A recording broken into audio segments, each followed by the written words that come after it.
How Bizarre is intended for mature, open-minded audiences only. If you are easily offended, we suggest you turn this wacky shit straight off. Ahoy, happy birthday. Thanks. Oh, looks like we've got some serenading happening here. Yeah, a little zip. Hey, John Mark. You're the one that was born on this day. No. Some other time. Oh, darling, darling, darling. 48? 49, buddy. 40 fucking 9, brah. Baby. Big 5-0 next year. Another friend of mine turned 50 yesterday. Oh, man. And I was like, wait, are you 49 or 50? He's like, 50! Fucking 50, man. I feel you got to break out some whiskey at the 50. No. Well, this is what's happening right now. I don't know if you can hear it. It's like the one time we can't hear something in the background. I'm guessing it's ice clinking on glass. Clink, I clink. was being careful. I just opened a bottle of champagne someone gave us. Champagne. Boop. Nice. Well, it looks like Chris is going to be a tad bit late, but we have a fifth. I can't myself. Joining us today, Thorny from merry old England is going to be joining us. I've been trying to get him on the show for a while now, just to shoot the shit, get caught up. But when COVID started happening, that was a worldwide event, of course, and I wanted to know how things are going over there versus over here, and now they've had lots of time to see how we're handling things or not handling things, so I'm pretty curious to see how things are going there. Yeah, now I'm hearing some background mixing. Oh, yeah. Got the grill going. Oh, nice. What are you grilling? Oysters and steaks and some cabbage. Interesting. Oyster, steaks, and cabbage. Send you a picture in a second here. Isn't that a rule? Like when you get oysters, there's a rule, like it always when it ends in Y, like July. It's when they're good, or is when they're bad? Because there's a certain type of, like when the oysters spawn, so they become like all watery. So you only want to get them in certain months. Interesting. I can't remember, I can't remember what. I think it's when they end in Y, but I'm not sure. Well, September through what was it? September through November was the wild season for them, but they're factory farm now, so you can pretty much get them good like most of the year round. Well, let's try to get Thorny on board. Yep, I'm here. Nice. How you doing? You sound great. I was trying to think when we last had you on, and I couldn't remember, so I looked it up. It was 2000. It was Halloween episode of 2014. Yep, I just looked at that myself, and wow, time flies. That's insane to me. 6 fucking years ago. Now, the other thing is, we've been calling you Thorny the entire time. Now, Thorny was your moniker in the now dormant SpacePod forum. What would you like us to call you henceforth? Well, my real name is Spencer, but I don't mind what you call me really, as long as it's not Donald. Donald. That's a dirty word all over this world. Just don't call me late for dinner. That's right. John Mark is cooking up some oysters. Well, you got a lot to talk about. I've been curious, and Christopher's running a bee a little bit late. He'll be here in just a few, anytime. But I wanted to talk about the virus, how things might be going over there versus over here. If there's any BLM stuff happening over there, and just overall getting caught up. Because, like I said, it's been 6 fucking years. And remind everybody what part of England you are in. Okay, well, technically not in England. I'm in Wales. That's fucking hilarious. I've been wrong about that the whole time. Yeah, no, it's one of those things, I live in Wales. Wales is regarded as being a principality and under the direct control of England, even though we have a devolved government. But it's a rivalry that goes back a long, long way, and Welsh people just do not want to be thought of as England, you know. Well, So interesting. yeah, I am Welsh. I have a Welsh name. Irish Welsh tends to be most of my lineage. I've always wanted to go back to the homeland, as they say, but I know nothing about Wales. Have you been to the U.S.? I feel like I asked you that last time, but I don't remember. I did actually live there for a couple of years as a child, Oh, that's right. because I was born in Canada, spent the first Yeah. 4 years or so there, and then we moved to the States because my father got a job there with DuPont. So, and then for some bizarre reason, decided to come back over here. Uh, and the rest is history. Where you've been ever since? Are you still cranking out tunes? Yeah, always. Yeah, I think last time we had a discussion about it, I was in a ska band, and I'm in a different ska band at the moment, and we had to build ourselves up from scratch, even though we're all well-known musicians. Yeah. We've got a great following now, which is perfect. It's not ska like you guys probably know it. How would you? Hey, Christopher here. Joined a little late. Hi, Hello. Chris. How would you describe it? Like, can you compare it to like a type of ska we might know, or like a band we might know? Well, what you probably know is what we would call third wave ska. It's what we would call shite. Okay, so John, Mark, I think you're a bit more familiar with European stuff, aren't you? Possibly. Okay. Have you heard of bands called such as Madness? Oh, of course. Yep. Yeah. Okay. That's what we would call a ska revival. The original ska music came from Jamaica, so it was invented by people like Prince Buster, and it was then made popular over here in the mid 70s till about the mid 1980s. But they put a British twist on it and went over here then, the ska revival. Yeah, we had the massive hit "Our House" by Madness. Yeah, Madness. Yeah, that I don't feel like that was a terribly ska. Maybe they would have considered that a crossover hit, but you couldn't escape that hit in what 84 or 85. A lot of people would have said by then that Madness had sold out. But if you go back to the earlier stuff, it's all ska based. But they're still hugely popular over here. So when you hear bands, I'm trying to think of like an American ska band. Like Christopher. Real Big Fish. Oh yeah, Real Big Fish, Mighty Fish Boss is more- Tones. Yeah. But you're sort of heading towards that's sort of almost punk ska, really, isn't it? Sure. Yeah. They've got That's that the ska that I grew up with. That's like the ska I know. right. Yeah, and Third rate. Is that what you said? probably. Is that how you said that, Spencer? I actually said third wave. Oh, third wave. Like- Well, funny how that's how I supposed to say interpret it. I got into the Mighty Boss Tones, and the ska thing. I mean, I kind of got into them. I thought their songs were catchy enough when they came on. I don't remember buying an album, but I saw them at the Vans Warped Tour in like '98 or '99. That's funny. We were at the Seattle parking lot. That was in the Kingdom parking lot, probably, or was that right? No, this was at the Gorge. Oh, that wasn't 98, 99. Then that couldn't have been. I was still living in my apartment. Unless they did it, because I went to 98 Warped Tour too, but it was in Seattle. It was in.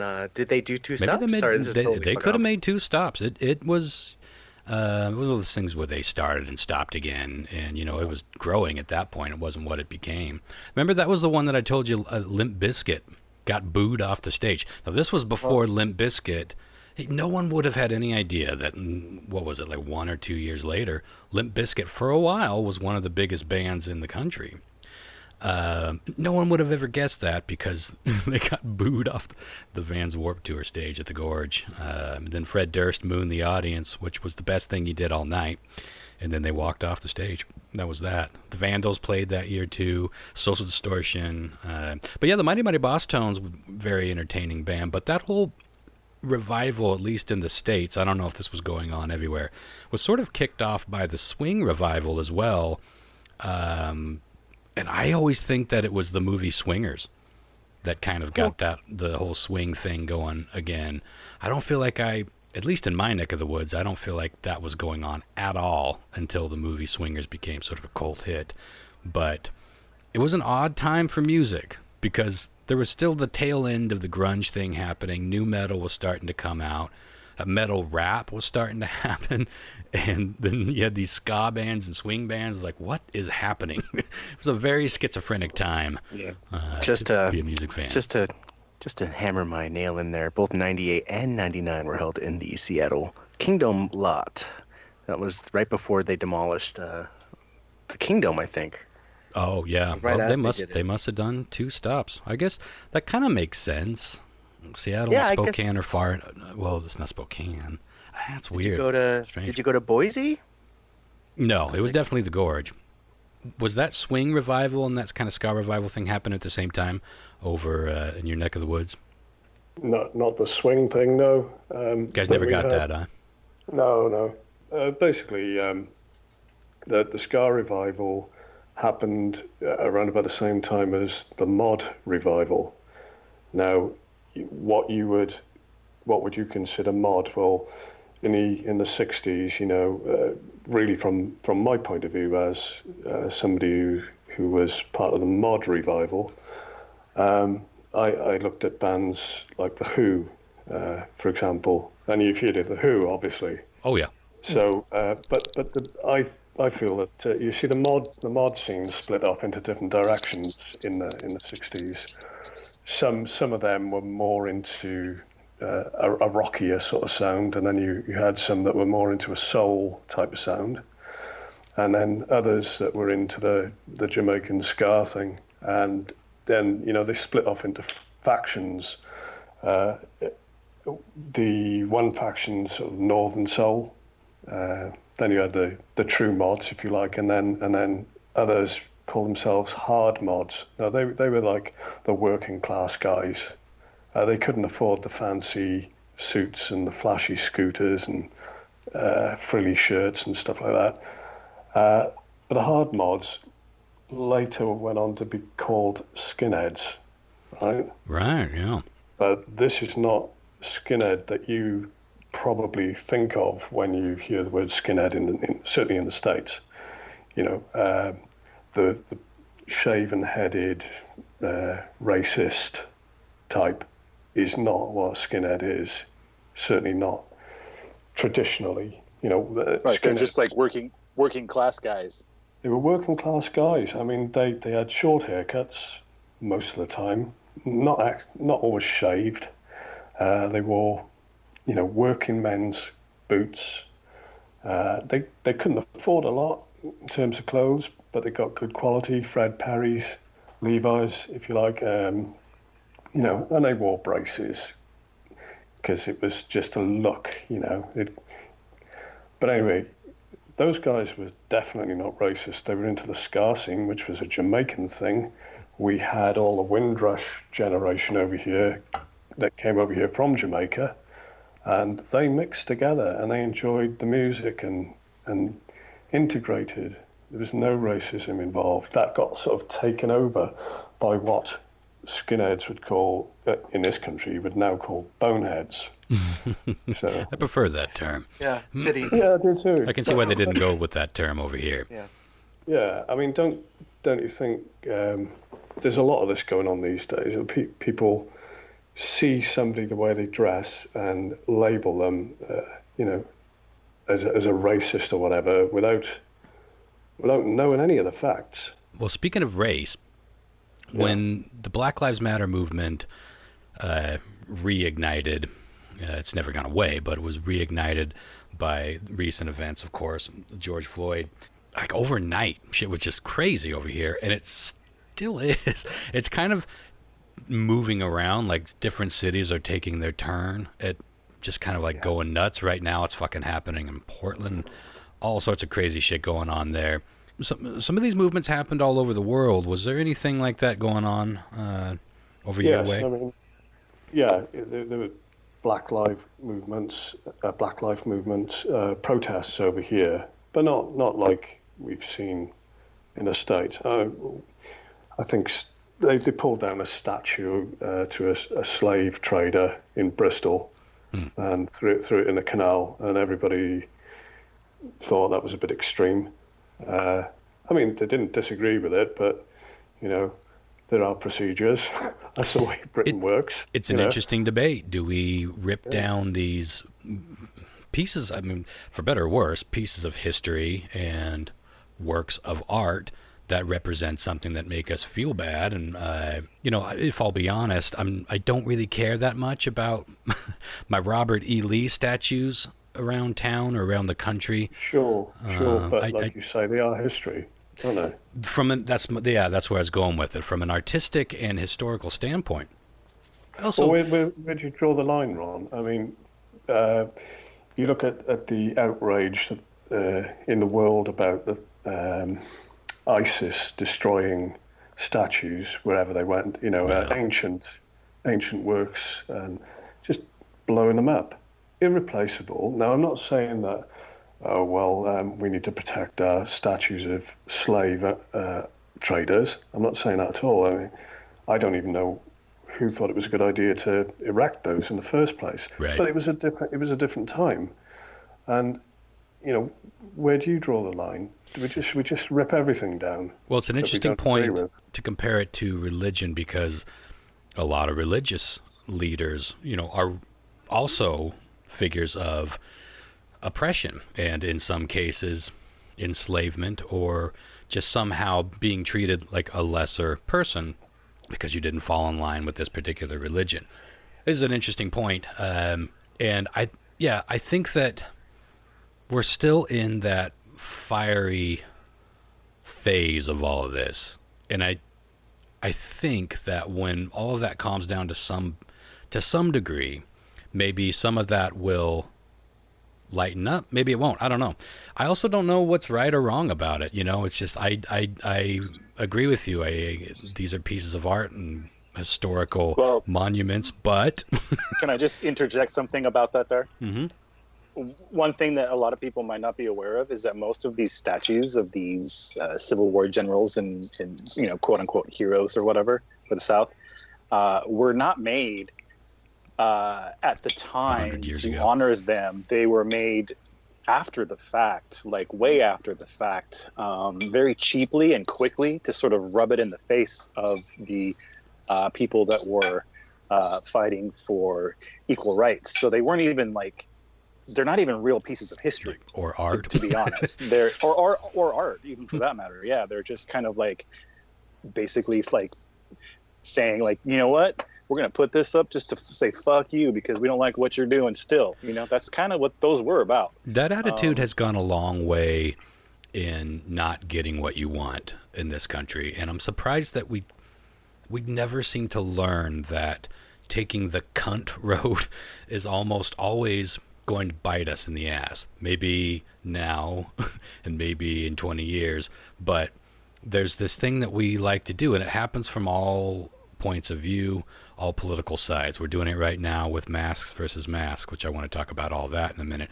But, you know, we can do these things without being so shitty to each other, but there is this thing that is inherent in so many human beings where they want to do something just out of spite. It's not even a political statement. It's not even necessarily a passionate like I don't believe that a lot of these people even give two shits, other than they know this is going to piss a certain group off.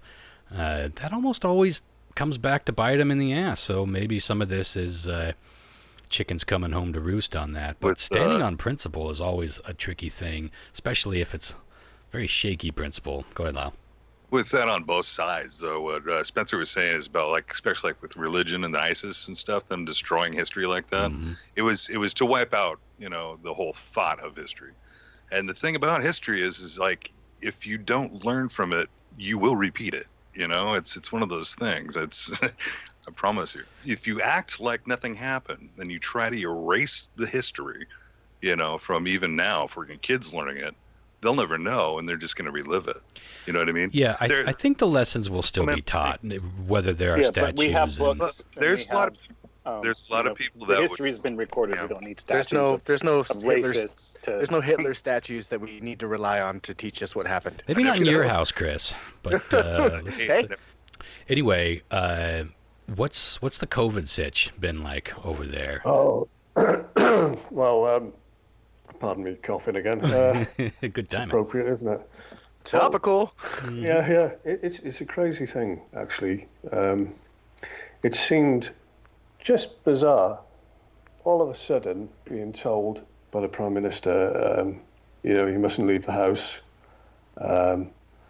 because of this pandemic, and unless you're a key worker, which I am. So I was pretty disappointed about that. Yeah. I mean, how unlucky is that? And I'm also in the delivery business, so I'm a humble postman by day. So it's been bloody murder for me, because all of a sudden everybody has to order what they want online instead of going to the shops. The food shops were pretty much open the whole time, but the people decided, well, I'm not leaving the house. So, they've been ordering stuff online, which is part of the problem here. I've got so much fucking cardboard sitting on the side of my house right now. We kind of had the opposite problem over here, where everyone was going to the store and wiping out everything off the fucking shelves. And so okay, we did have that in the first I'd say 3 or 4 weeks. Yeah, you were ending up wiping your ass on leaves. Oh, so you did have that over there. I was curious about the toilet paper thing. Oh, yeah. First couple of days, all that was gone. That lasted months here. There's still some things that you can't just go get right now with a guarantee. There's still no plush toilet paper over here, for sure. We are so pampered. It's this is the worst thing ever. I can't get my 4-ply. I got to settle for 2-ply. But some places, especially like the convenience stores, were price gouging. So they would sell like the cheapest shit you could get on the rack for like $25 for 4 rolls. Did you have a name and shame campaign over that? Oh yeah. No, but I'm a big fan of name and shame. Do give. Yeah. Well, we sort of had that here as well, and it was mostly over toilet paper and hand sanitizer. Name and shame. Yeah. I mean, it was disgusting, really, that shops were taking advantage like that, in my opinion. But I will state that I've spoken to quite a few people who disagree with me on that. Oh. They think it was their right to get whatever they could in this difficult time. Supply and demand, whatever. Yeah, no big deal. yes. Chris makes a good point. That is the definition of supply and demand. It is terrible. Which is what business is kind of based around. So, it's funny. I never really thought about it in such simplistic terms, but that is biz. Like now, if you went to go get a 12-ounce steak, it's like $50. That's Safeway. I've noticed that. Yeah, red meat's really going up. Yeah. But you see, I personally, I've always had a problem with that kind of thing. Yeah. So in this country, for example, when the schools are closed in the summer, that's when everybody has their opportunity to go on holiday. So all the holiday companies bump the prices up. I just think that's to me, that's not supply and demand. That's opportunism. Yeah, that's true. Well, that's what they do with gas, because the people heading out for Memorial Day weekend, we're not necessarily worried about draining our national stores of fuel, and yet up goes the prices by 80 cents or more just for that weekend, and then back downsies. It's like, we must have found a new pocket of fuel in 24 hours. That drives me nuts. How is the mask wearing situation over there? Are people freaking out like they're over here? Actually, a lot of people couldn't get masks over here, so we've had people being creative, making their own. Mm-hmm. The company that I work for thought it was a load of nonsense to start with, and but we have a union, and a union forced them into supplying PPE, which they have done. They still consistently do, and then hardly anybody used it, which was ridiculous. The office that I worked in, we had 2 people tested positive for coronavirus, and it should have shut down the whole office, but it didn't. Because what happened was, a company said, "Oh no, no, if there's 4 people in the office testing positive, then we'll shut it down." But of course, What does 2 usually lead? 2 in a virus situation. That's an interesting logic. the thing is, if you're all rubbing shoulders, which you do in my business, Yeah. you're all at risk. So here's a curious thing for you. Weeks after this started, and we had 2 positive cases, and a few others had started to feel ill. We'd had lots of people self-isolating because they were in contact with other, family members or friends who had tested positive. Even some of our managers had sort of gone into self-isolation. So it's chaotic. We're 35% staff down, and I started to feel a bit ill. So I thought, oh my God, I don't know. Surely it's my responsibility to go and get tested, right? Yeah. Now, because I'm a key worker, my company are key workers, we could get, easy access to testing. And you basically had to drive down to the football stadium where they were doing the testing. When I say football, it's soccer, Yeah. So, but I'd gone home on the Monday and thought, yeah, I really don't feel good. So I rang the National Health Service direct line, and they said, oh, you're going to have to book a test. Ring this other number. So I rang another number. They booked me in for a test, which of course was then independent from my company's access to testing, but it was still in the same place. So the following day I went down for the test, and it was a bizarre procedure.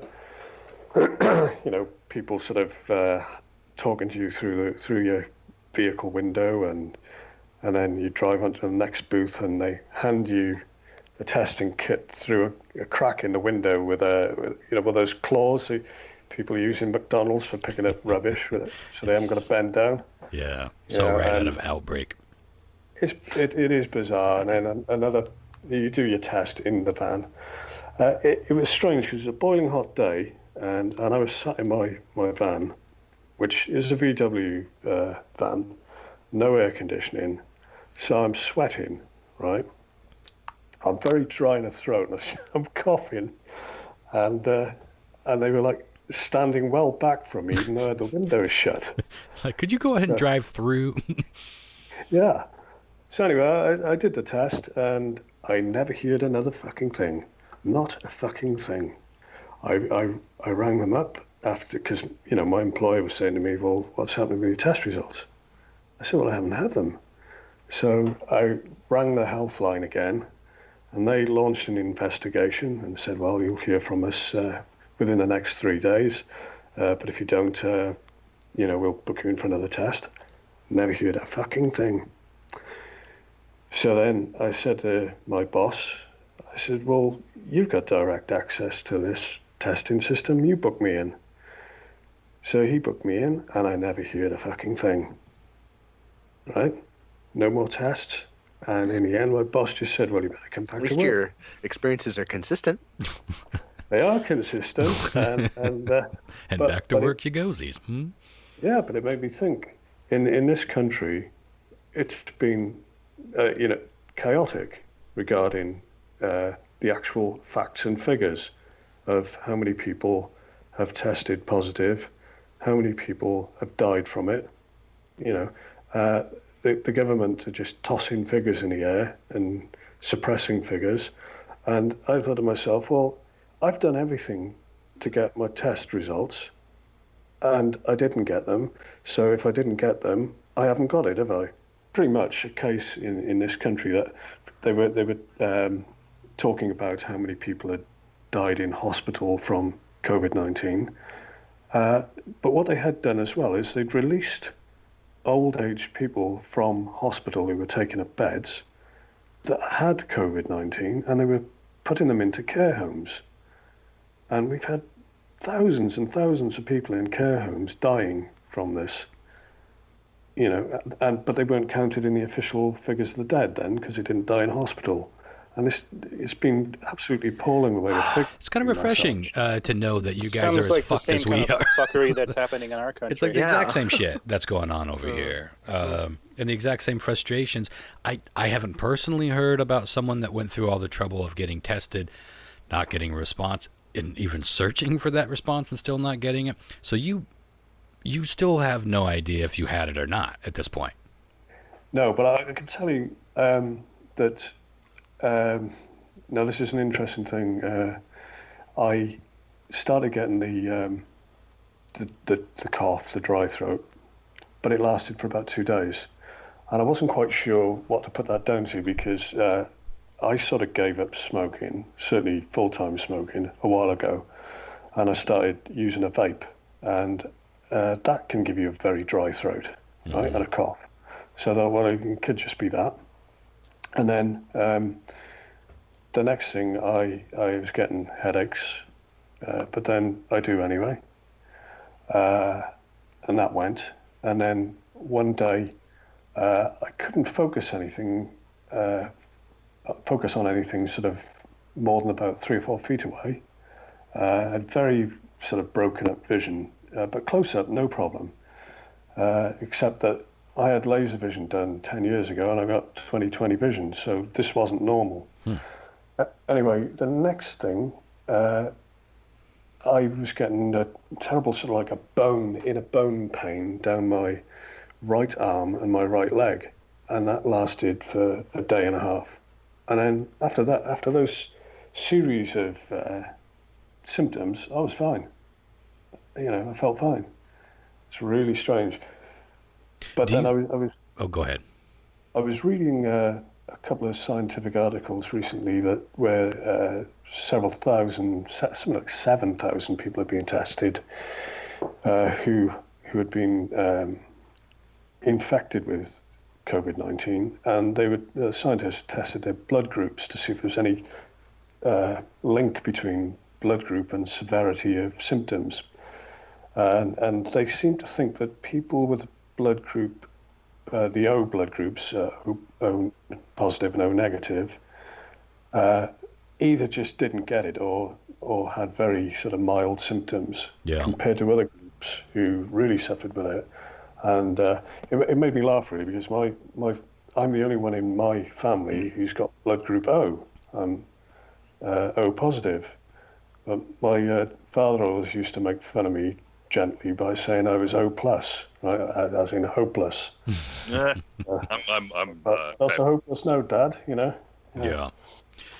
Yeah, you and Lyle hopefully got a little bit. Well, you could have had it and just kicked its ass in a couple of days. What I was going to ask is, are there antibody tests available over there like there are here? Because apparently there's the test where you get the painful swab in your nose or whatever, and that test for a live virus, and then there's this antibody test that can maybe or maybe not, we're hearing conflicting viewpoints now, can tell that if you had it in your system at one point. Well, that's an interesting thing, because we were all led to believe that there were two tests to test if you had the virus: a swab in the back of the throat and one up the nose. When I went for the test, it was just a swab in the back of the throat, nothing up the hooter. And then I have never come across anybody who's had an antibody test. And I know a lot of people, and I meet a lot of people every day in my job. It's very strange. I haven't heard any. I am aware there are antibody tests, but I think they're possibly only testing people who are in hospital with that. It's so bizarre to me, and I've been bitching about this for months at this point, that still in the middle of this fucking pandemic, we don't have widespread testing. Like, everyone should be able to we should have enough tests to get tested once a month. Everyone on the fucking planet, just to get tested, just to see. Because if what they're telling us is true, that this thing can be asymptomatic for the majority of people who get it, carry it, and even pass it on to other people, we need to know who fucking has it. Because those people are not quarantining because they have no, or, like quarantining away from their family that they live with because they have no reason to think they need to. And yet here we are, months later. Where is this shortage of tests, and why can't you just call and go get a test without jumping through all these hoops and being told, no, you don't have the exact symptoms, when overall this thing has a variety of symptoms, including GI symptoms, stomach vomiting. And a girl that I know that has it right now, that's one of their biggest problems. She just lost her aunt, who was like 51, 52 years old. And they all lived in the same house, and she died from it. Her aunt died from it, and now they're all still sick and a lot of vomiting. And a lot of people don't know that that's a symptom of coronavirus and fever in general, really. But it's insane to me that we're still not able to get tests, at least when you're having fucking symptoms. The crazy thing is to think about too is that we're at the end of July. And school should be starting next month. And the thought of kids going to school and like spreading it through. They're still talking about it. They're still debating it. I think Seattle actually announced that they're not. It's going to be 100% digital. I may be wrong. I thought that happened this afternoon, but it sounds like they're leaving it up to the individual districts. Oh, yeah, interesting. Okay. I don't know what's going on over there, but I think testing's pretty widely available over here. Like, I know people can go in and get tested for it, and I know the antibody tests are available too. You just have to, it's like specific places, and you have to call ahead of time and, like, I don't know, reserve a spot. I've talked to several people, and Sarah has had symptoms like twice, but they won't even talk to her about it. It's like, no, you don't have the right symptoms. You don't qualify for a test. Walgreens is doing them. Just for anyone who walks in? I think so. You can just call them up and say, I want a COVID test. Are they doing, do you know if they're doing the antibody test? They'll ask you some questions, and then you go get it, and it's free, I guess. I don't know if I think it's for live virus. I don't know if it's the antibody test. What's interesting about the antibody test is that now they're starting to say that these antibodies could possibly fall off earlier, and therefore, which is troubling in a lot of ways, because that doesn't bode well for herd immunity, first of all.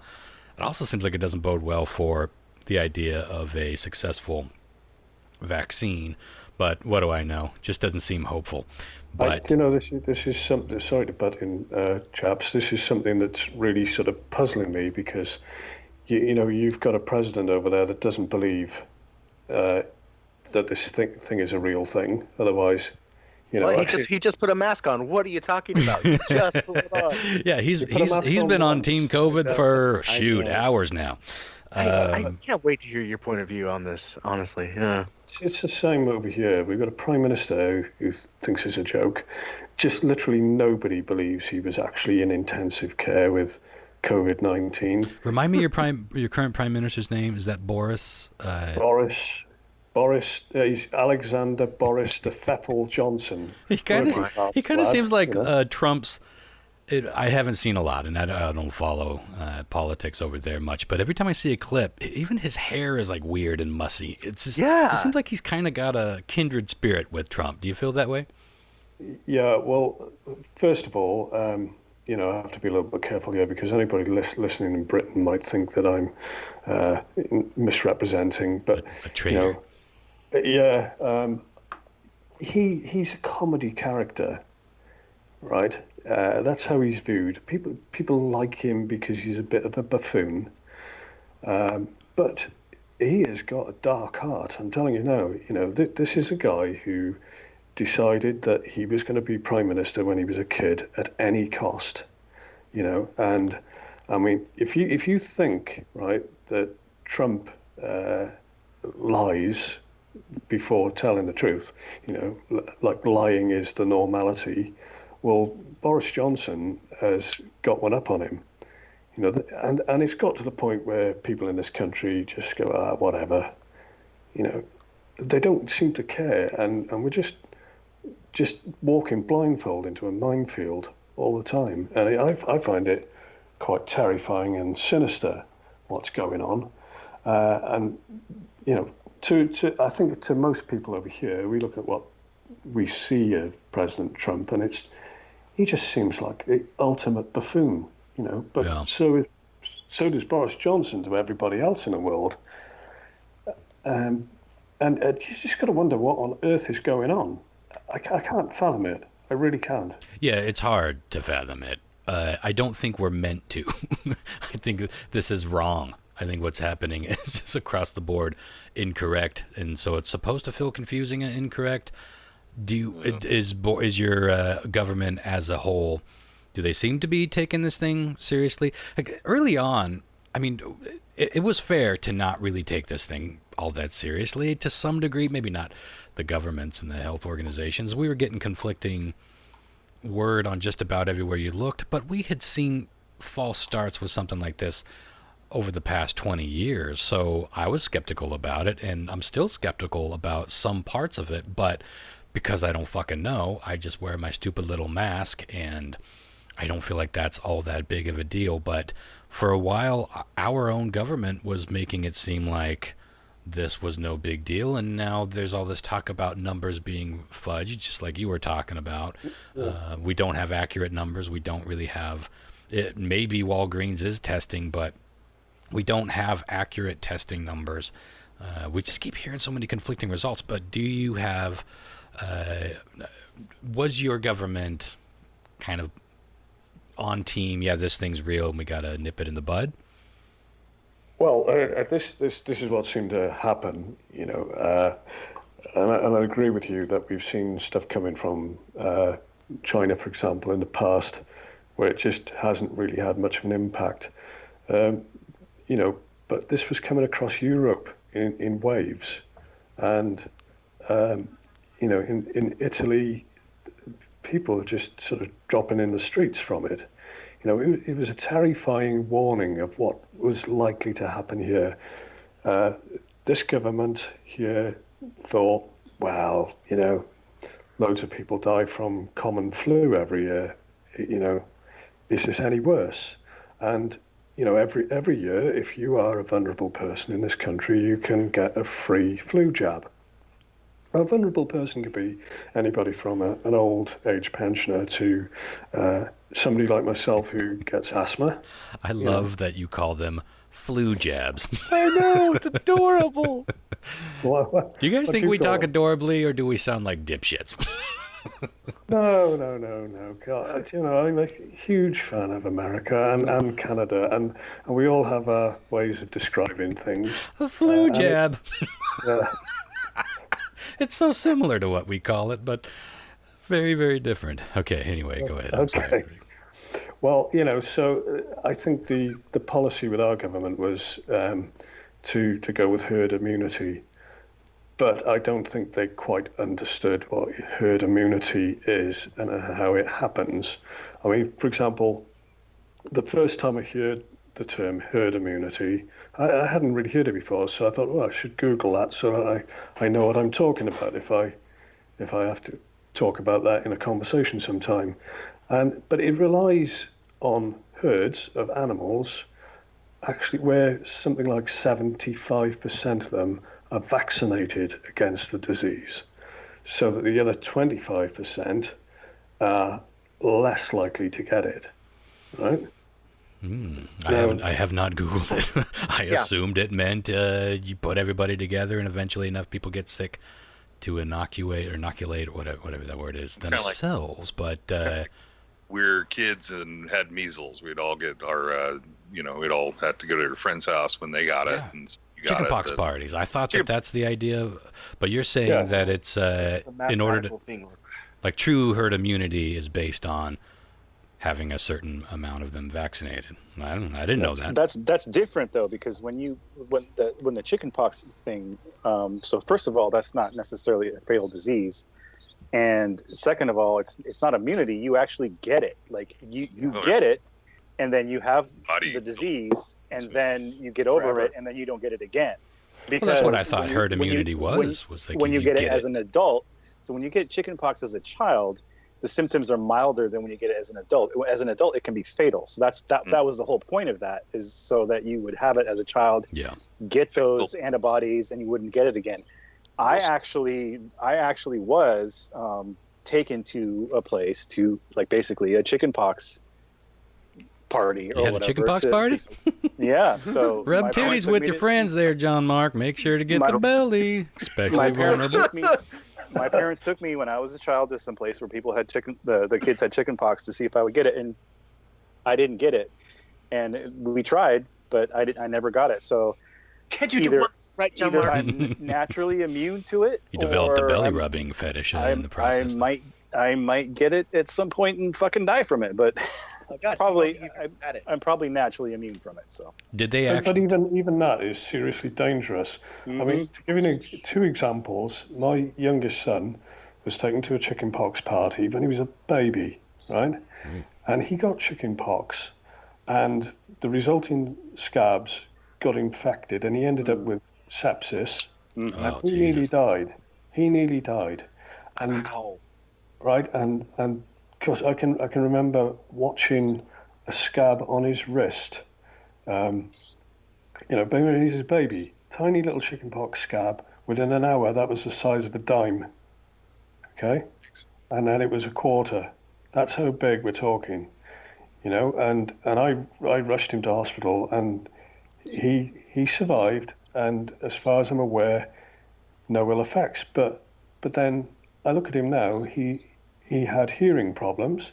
He's got a slight speech impediment, and then there was a kid who lived around the corner from us who had chickenpox from a chickenpox party that went into his brain, and he's retarded. Oh, Jesus. So this whole thing is actually fucking dangerous. Yep. Well, again, that's what my viewpoint of herd immunity was. But you're saying it's something different. Like it, in order for it to be successful, it has to be a certain amount of people that are actually vaccinated. Yeah? Did I hear you right? Yeah. Because then the ones who aren't vaccinated, they're rubbing shoulders mostly with people who are vaccinated. And then they've got less chance of actually catching it themselves. That's how it works in with farm animals, right? Mm-hmm. So. But what the government here was suggesting was that, if everybody gets it, we'll all have, all right, you'll lose a few old people, but, most people will have antibodies to it and everything will be fine. And it's just like saying, it's just, a lot of people I know are saying it's eugenics, on a grand scale, and it's. I think it's shocking, but I do know other people who don't give a flying fuck. So, I think we all do. We all know people that are just like, fuck it. Either they believe it and they don't care, they're not worried about it, or they don't believe it, they think it's a hoax. And it's all about tyranny to get us to wear masks and be sheeple and go down that road. And it's a tricky fucking time to want to be alive, to want to survive through a fucking pandemic. I was going to talk to you as well about flu vaccines. Okay, now I'm not a conspiracy theorist in that respect, but my father was a scientist, and he doesn't always get everything right, but he told me years ago that the way they make a vaccine is they take an actual sample of a virus, and they extract the inside of the virus cell and just leave the husk. All right, and then if you just have that husk, and lots of those little husks, and you inject that into a person, the body reacts to the husk, okay, and starts producing antibodies. Right, so you don't get the full flu because it's just the husk of the virus. That was how I was told the vaccine works. Now, some years ago, I went to my GP and for an asthma checkup or a review, and he said, "Do you want your flu jab?" And I said, "Is there any point?" And he said, "Well, it's a difficult call. He said, we guess at what strain of flu is going to come over here from, the Far East, and usually we get it wrong. So usually you get it wrong, is what he said. Yes. There's so many different strains of flu-type viruses that it's difficult for them to develop a vaccine for the one that actually lands on the shore. They have to guess. I wonder what's keeping them from making one from all of them. Would it just kill us to have all those viruses in us? I mean, if they know, like, let's say that. Well, let's say that there's 7. It mutates, so they can't, like, they have to say. So most of the flu vaccines are based on flus that have previously gone the rounds. So they just hope that the next one is similar enough to that it's going to be effective. That's basically it. How much time would you all trust needs to pass before you individually will agree to take that vaccine for the COVID? Oh, hell no. You're not taking it at all? I'm in the worst place, and I wouldn't fucking take that shit. You're crazy. To take I'd do it. They don't even work properly. Why would you expect? Well, they don't just churn it out. They've already got one there. People have been injected with it. Every time I get a flu shot, I get sick. I know it's a dead flu. I know it's a dead virus or whatever that they put in you. But every time I get one, I get horribly sick for at least 3 weeks. And I don't get them. I don't get sick. I'd say there, Lyle, I agree with you there. This is why, even though I'm entitled to a flu jab every year, I don't have one, because whenever I've had them, I have got flu. Yeah. And I suspect it's because some of the active viruses slip through with the husks into the vaccines, because these things are microscopic. How much, filtering can you do on huge amounts of vaccines? And I think some people do get the live virus in that jab. I'm too stupid to know whether any of this is accurate or not. So it's probably a good time to say none of us are experts. You do you. You do you, baby. You do. But Thorny, Spencer, specifically speaking, are you, when the vaccine comes out, are you going to take it? I'm in two minds. I mean, my previous history with the flu jabs are that I'd say not every time. Probably, I think I've had 6 flu jabs in the past, and I'd say twice I've come down with full-blown flu.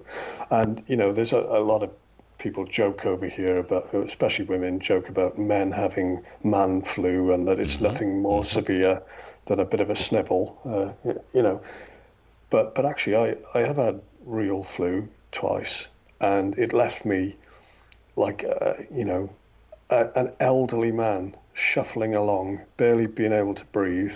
Just like Ron on the sidewalk after that teenager. I've called the sheriff. Stripped his hat from his head. I don't have luck with sidewalks.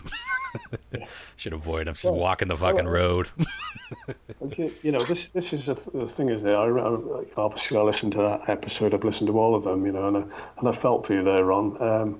Thank you. You were talking, just now about this person you know, or your partner Sarah knows, who died at 51 from COVID.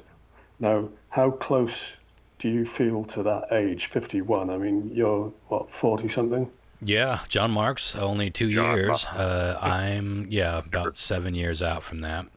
49 today, baby. 49. Oh, well, happy birthday. Yeah. Thanks.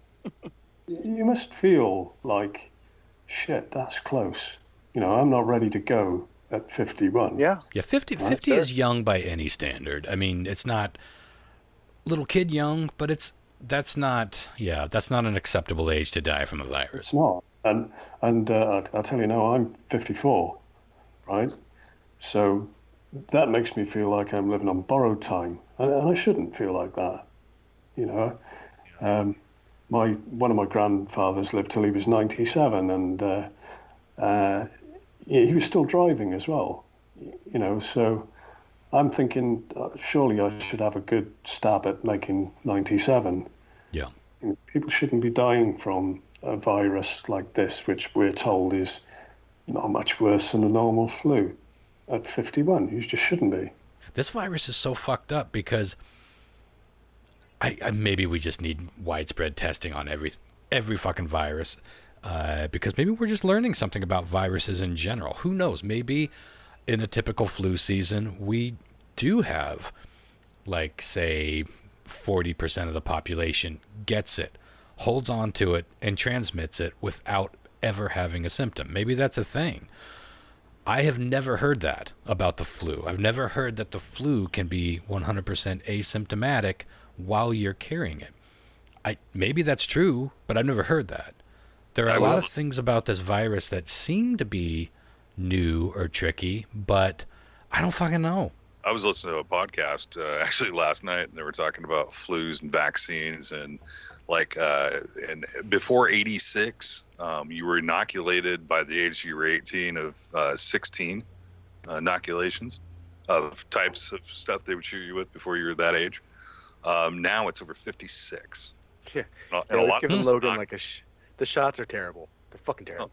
Without going down an anti-vaxxer kind of road, I understand the fear and hesitation, especially that a parent has when they're looking at all this shit that is about to be pumped into their baby.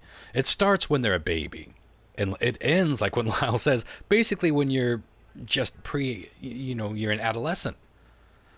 And then continues on, of course, with things like flu and I don't know if you can get like shingles vaccination or whatever pops up. I understand the hesitation to want to put that shit in your kid when you're like, wait a minute, what does all this stuff do to a body? And what's my child's odds? Just winging it. Like some things we can look at on, and I think a lot of us agree, like it was pretty cool that we eradicated polio with a shot, right? But we don't know. We don't know. We as common folk don't know. It's a scary prospect. Let me just tell you about my personal experience with this type of thing. So when I had just turned 5, my family moved to Bangladesh. And this was in 1976. And in order to move to that country from here, I had to have all kinds of shots and vaccines and stuff for all kinds of things. And then while I was over there, it wasn't just Bangladesh that I lived in. I went to Africa, I went to India, I went to Nepal, I went to, all over the fucking world. And I had to get like a zillion fucking shots and vaccinations to, make sure that I didn't get some fucking crazy disease that would just kill me dead instantly. Mm-hmm. And I'm still here. And I don't recall ever being sick from some, crazy virus or anything like that to the point of death or anything. And I have to probably attribute it to those vaccinations and to those shots. You know what I mean? Of course. Because if I hadn't had all that stuff, I might not be here. I don't know, but the chances are that shit helped me, and that's probably, has a lot to do with all that traveling and all those vaccinations and all those shots, inoculations. I don't get sick a lot at all. Yeah. So I have to say that all of that experience probably helped in some respects to, boost my immune system. Yeah, whether that works for everybody or not. Also, just playing in the fucking dirt in Bangladesh as a child could have made you immune to anything henceforth. For sure. Well, I guess I summed it up. It's tricky. It's tricky. And it's tricky to rock around.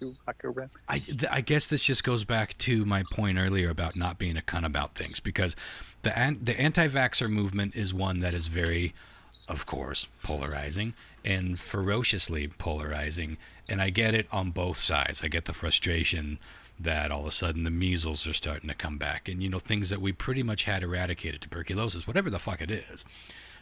things are starting to come back that we thought we had pretty well put in the jar.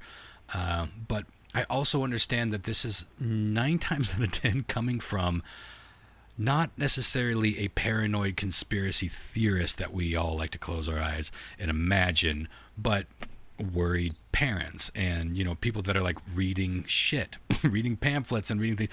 And it's just like we get bombarded with so many things.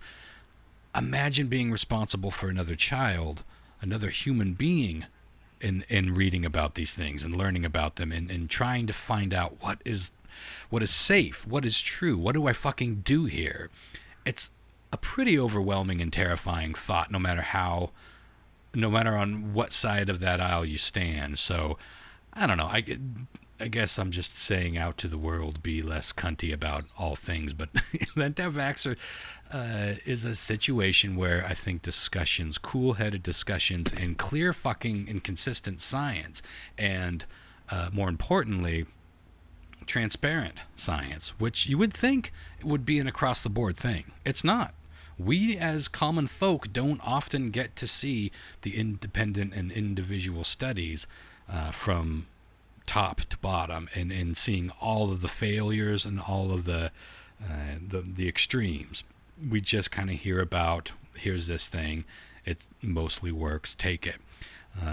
So I think it's fair to at least be cautious about the virus. Well, it's just fair to be cautious. I'd agree with you there.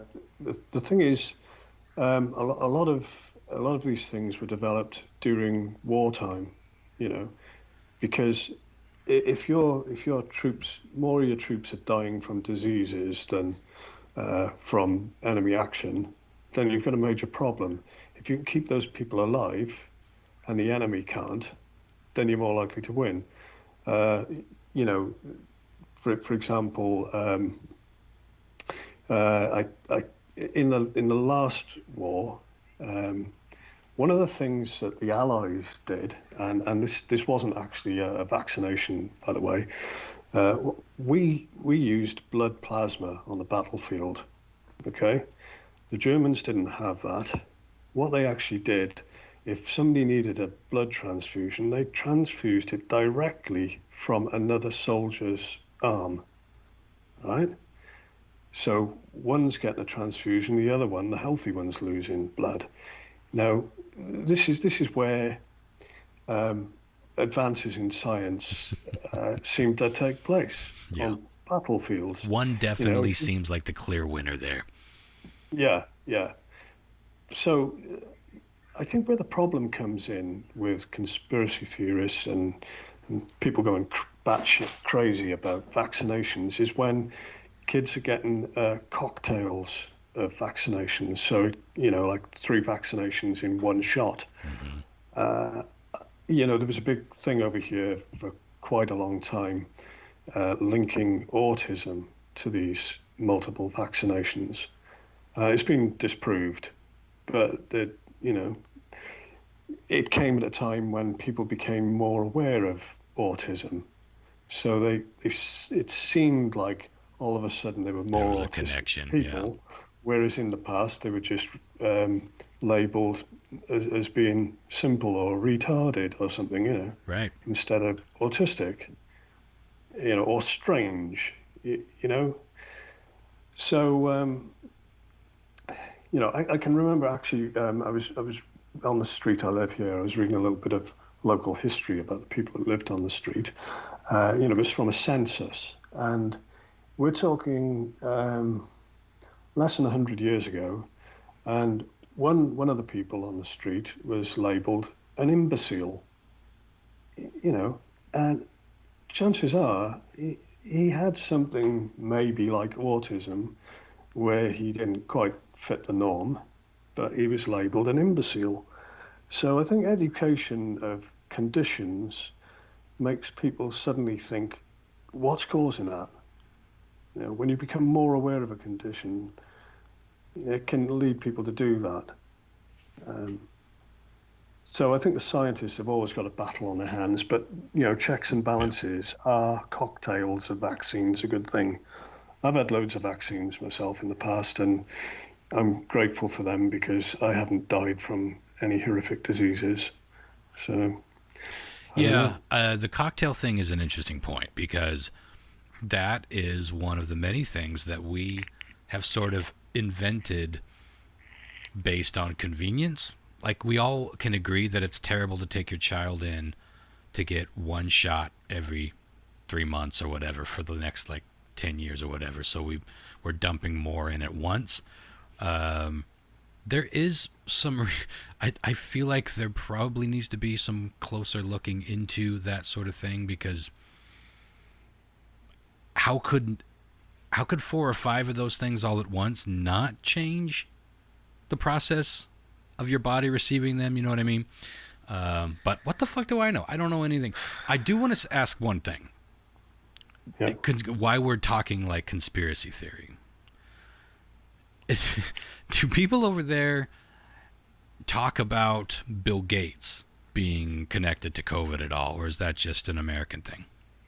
No, it's not just an American thing. Thanks to social media platforms like Facebook, you know, Yeah, I guess we're all reading that. Yeah. Yeah. What do you feel like that's something that's got a foothold over there, or It hasn't. It's got a foothold, but it hasn't got a stranglehold.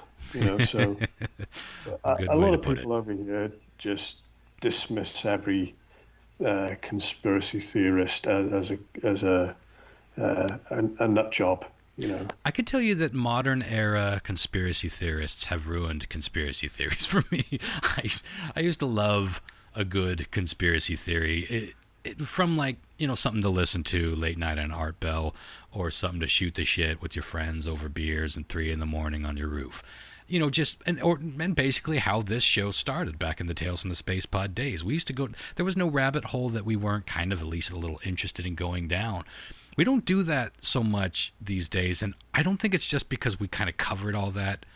I mean, speaking for myself, I feel like there, at some point, it kind of becomes a bit irresponsible to perpetuate this sort of paranoid way of going through life. I'm a kind of a paranoid, maybe paranoid's a bit strong. I'm definitely not a very trusting individual when it comes to authority and the government and World Health organizations.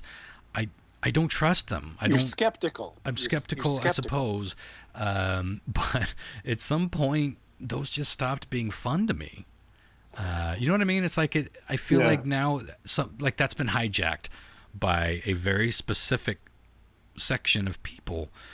People that, by the way, used to mock people like me, which I guess goes back to my ever brought up theory of the pendulum never stops swinging and the ridiculous just changes hands from time to time. But holy shit, the conspiracy theories now are just like you can talk about chemtrails and you can talk about whether or not the moon landing was fake. The conspiracy theories now connect everything. It's like, oh yeah, the moon landing was faked, and that's where Stanley Kubrick, you know, he faked them in an underground bunker in Washington, D.C. while they were doing laboratory tests, and he happened to stumble upon this test, and then this test got out, and then that led to, you know, everything is fucking connected. Everyone's a pedophile. Everyone's a fucking putting microchips in our vaccines. I agree with you there.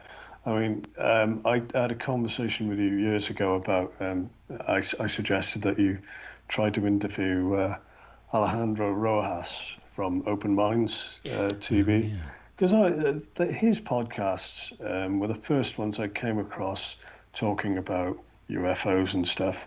And from my point of view, I just want to know some facts, right? Yeah. You know, if there are aliens out there and they're coming here, I'd like to know, right? But I can remember listening to him one day interviewing Leslie Keane about the Phoenix Lights, and she talked for an hour about this book she'd written, but didn't say anything that's in the book, right? She talked for a fucking hour about how spiritual it all was, and I honestly, if she'd been in the room with me, she'd have had both barrels of a shotgun. You know, and it just really fucking annoyed me. I thought, no, all you're doing is writing a book, and trying to make money off it. And there's nothing in this book. You know, I want facts, and this is a problem. You know, there's a guy called Corey Good, I think his name is. Have you come across him? No. Oh, you haven't? Oh, okay. Well, he claims to have been taken from his family as a child and trained. Wait, was that? Well, that wasn't the one in the Unsolved Mysteries, right? I don't know. This guy claimed to have been part of a special Mars force, you know. No. And he fought all these aliens and stuff. Yeah, it's sounds a different guy. I think. It's just absolute shit, and it's a shame. I mean, it makes good TV. It is a shame. It's shit, and it spoils it for the people who actually want to get to the bottom of these things. You know, you can't have a conversation with people about this without them thinking you're a nut job. You brought up a very key phrase, and that is you are interested in the truth. That's all I've ever wanted about whatever we were talking about too, whether that's Roswell, Area 51, the JFK assassination, getting to the truth in a seemingly cloudy scenario is fascinating enough. But there is this new sect of conspiracy theorists. Maybe they've been there all along to some degree. I'm sure they have, but they're not interested in the truth. They're interested in proving that they are right by posting any little fucking story coming from any little outlet, any little meme with zero, credit, zero resources listed, just shitting out these words. Look at how, I'm sure you guys have seen by now this meme of Jeffrey Epstein looks like in the back of a limo cuddling against Donald Trump.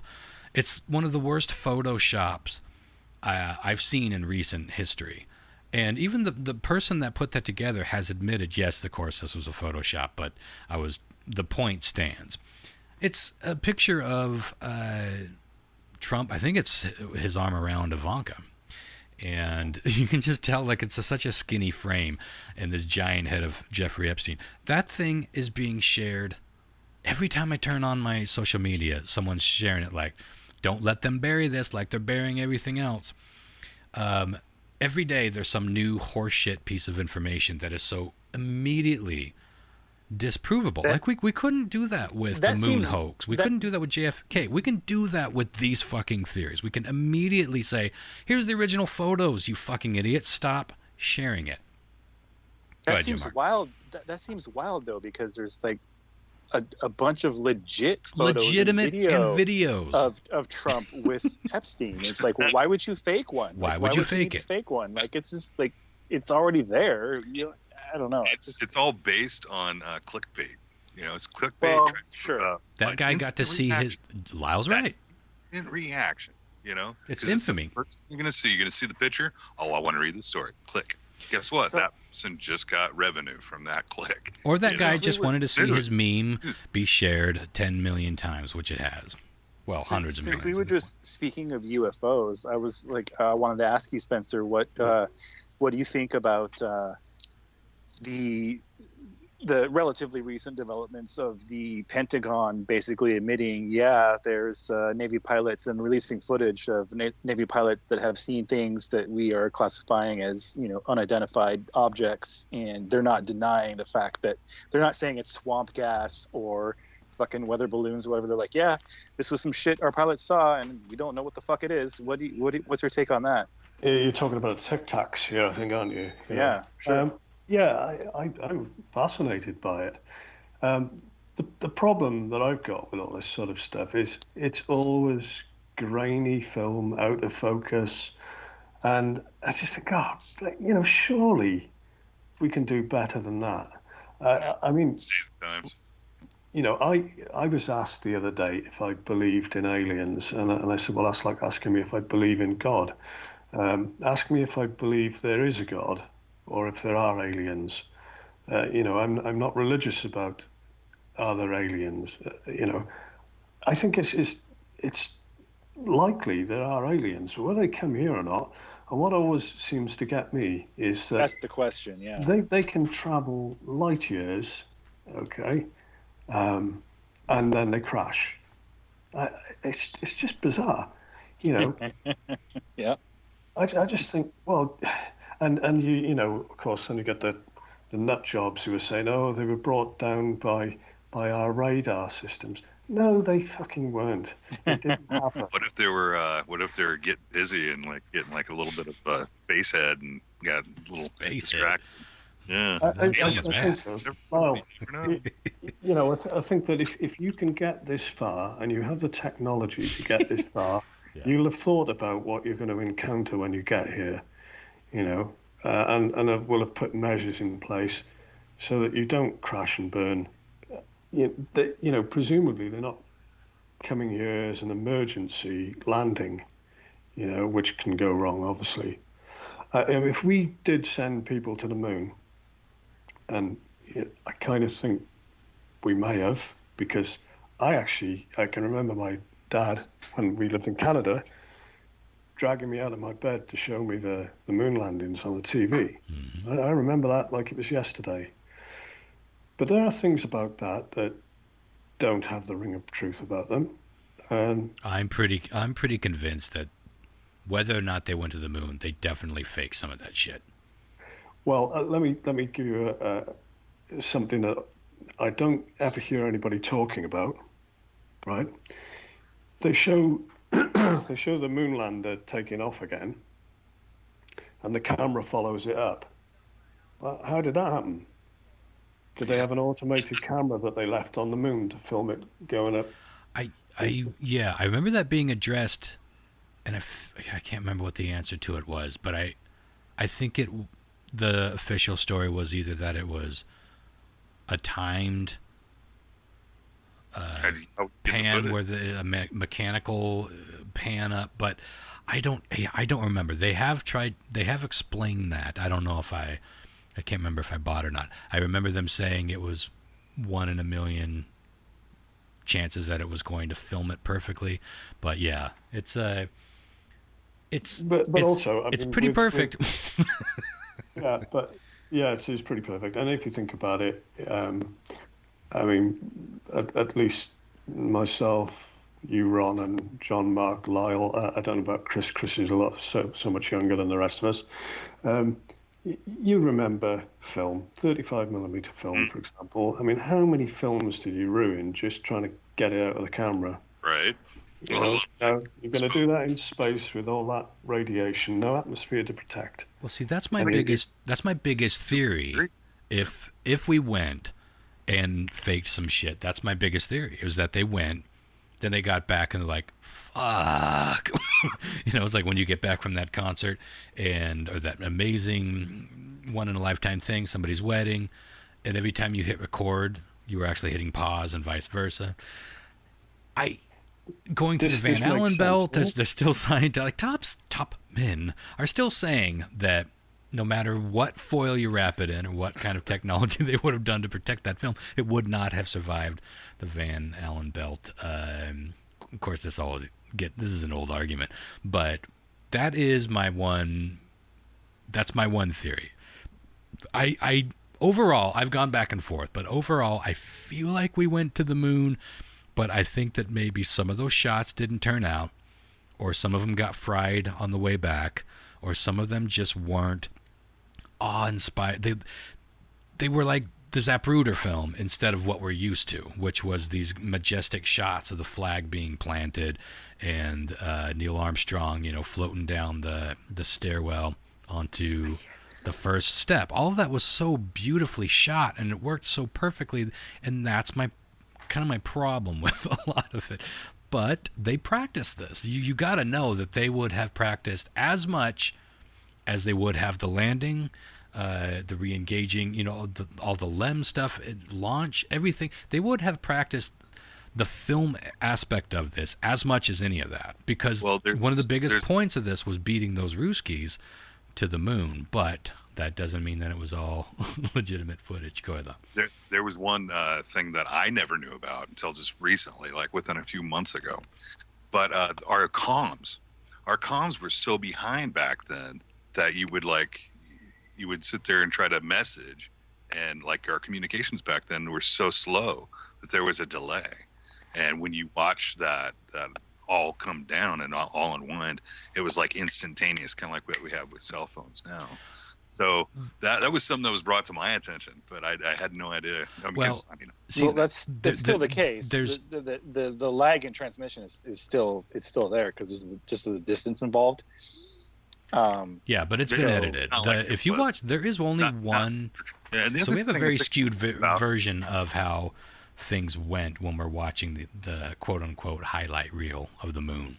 There was another thing about it too, was that our technology with batteries back then was pretty slim. It wasn't very good, and the debate was that they're using this like 300-pound Land Rover up in space that's running on batteries, but like our from 1969, it maybe had enough power to go for like 10 minutes. Yeah. Well, listen. Didn't it have solar panel? Didn't it have a solar panel? I have no idea. But like, we could talk about the moon all night. The bottom line with that story is we had the top people on planet Earth working on this shit. Yes, it was 50 years ago. Top men. Mostly men. There were women. Not many. But there were women. They couldn't even those sexist chauvinists back in the 60s couldn't deny a smart mind when they saw one. They had to let some women in, much to some of their chagrins, I'm sure. Still, no women been on space. No women on the moon. Seems like that's women been on space. no women been on space. Well, before we move on to some weird trivia, Spencer, and I know it's 4:30 in the morning where you're at. Unless I miss my guess. Are you down to stick around to answer some weird trivia? Yeah, sure. Yeah, why not? Awesome. I'm happy to do this for you so that none of you lose. Well, we'll see. That's a mighty generous offer. I listen every week, and 9 times out of 10 I go, yes, I know the answer to this, and by God, I get it wrong. It's so fun to hear people talking about the trivia because we can't possibly know how they're playing along at home. So it's nice to know that I'm not the only one that's goose egging it. It's fucking hard. But before we move on to that, I have to ask, how's Sid? Tell me he's alive and well. Yes, he is. The thing is, I really wanted to go back and do more interviews with Sid. But there were 2 things that stopped me, and the first one was that, actually there were 3. I didn't want people making fun of him. Mm-hmm. Secondly, I didn't want to. He does have an element of mental illness. Okay. Yeah. He is schizophrenic. Okay. But it doesn't mean that everything that comes out of his mouth is bollocks. Of course. Well, he spins such a fucking yarn. It's fascinating to listen to him talk. Right. And he said to me before we started, please don't interrupt me, because he wanted to get that story out. And, it just flowed and flowed. There was so much of it that it would be very difficult to rehearse all that, and make it flow like that.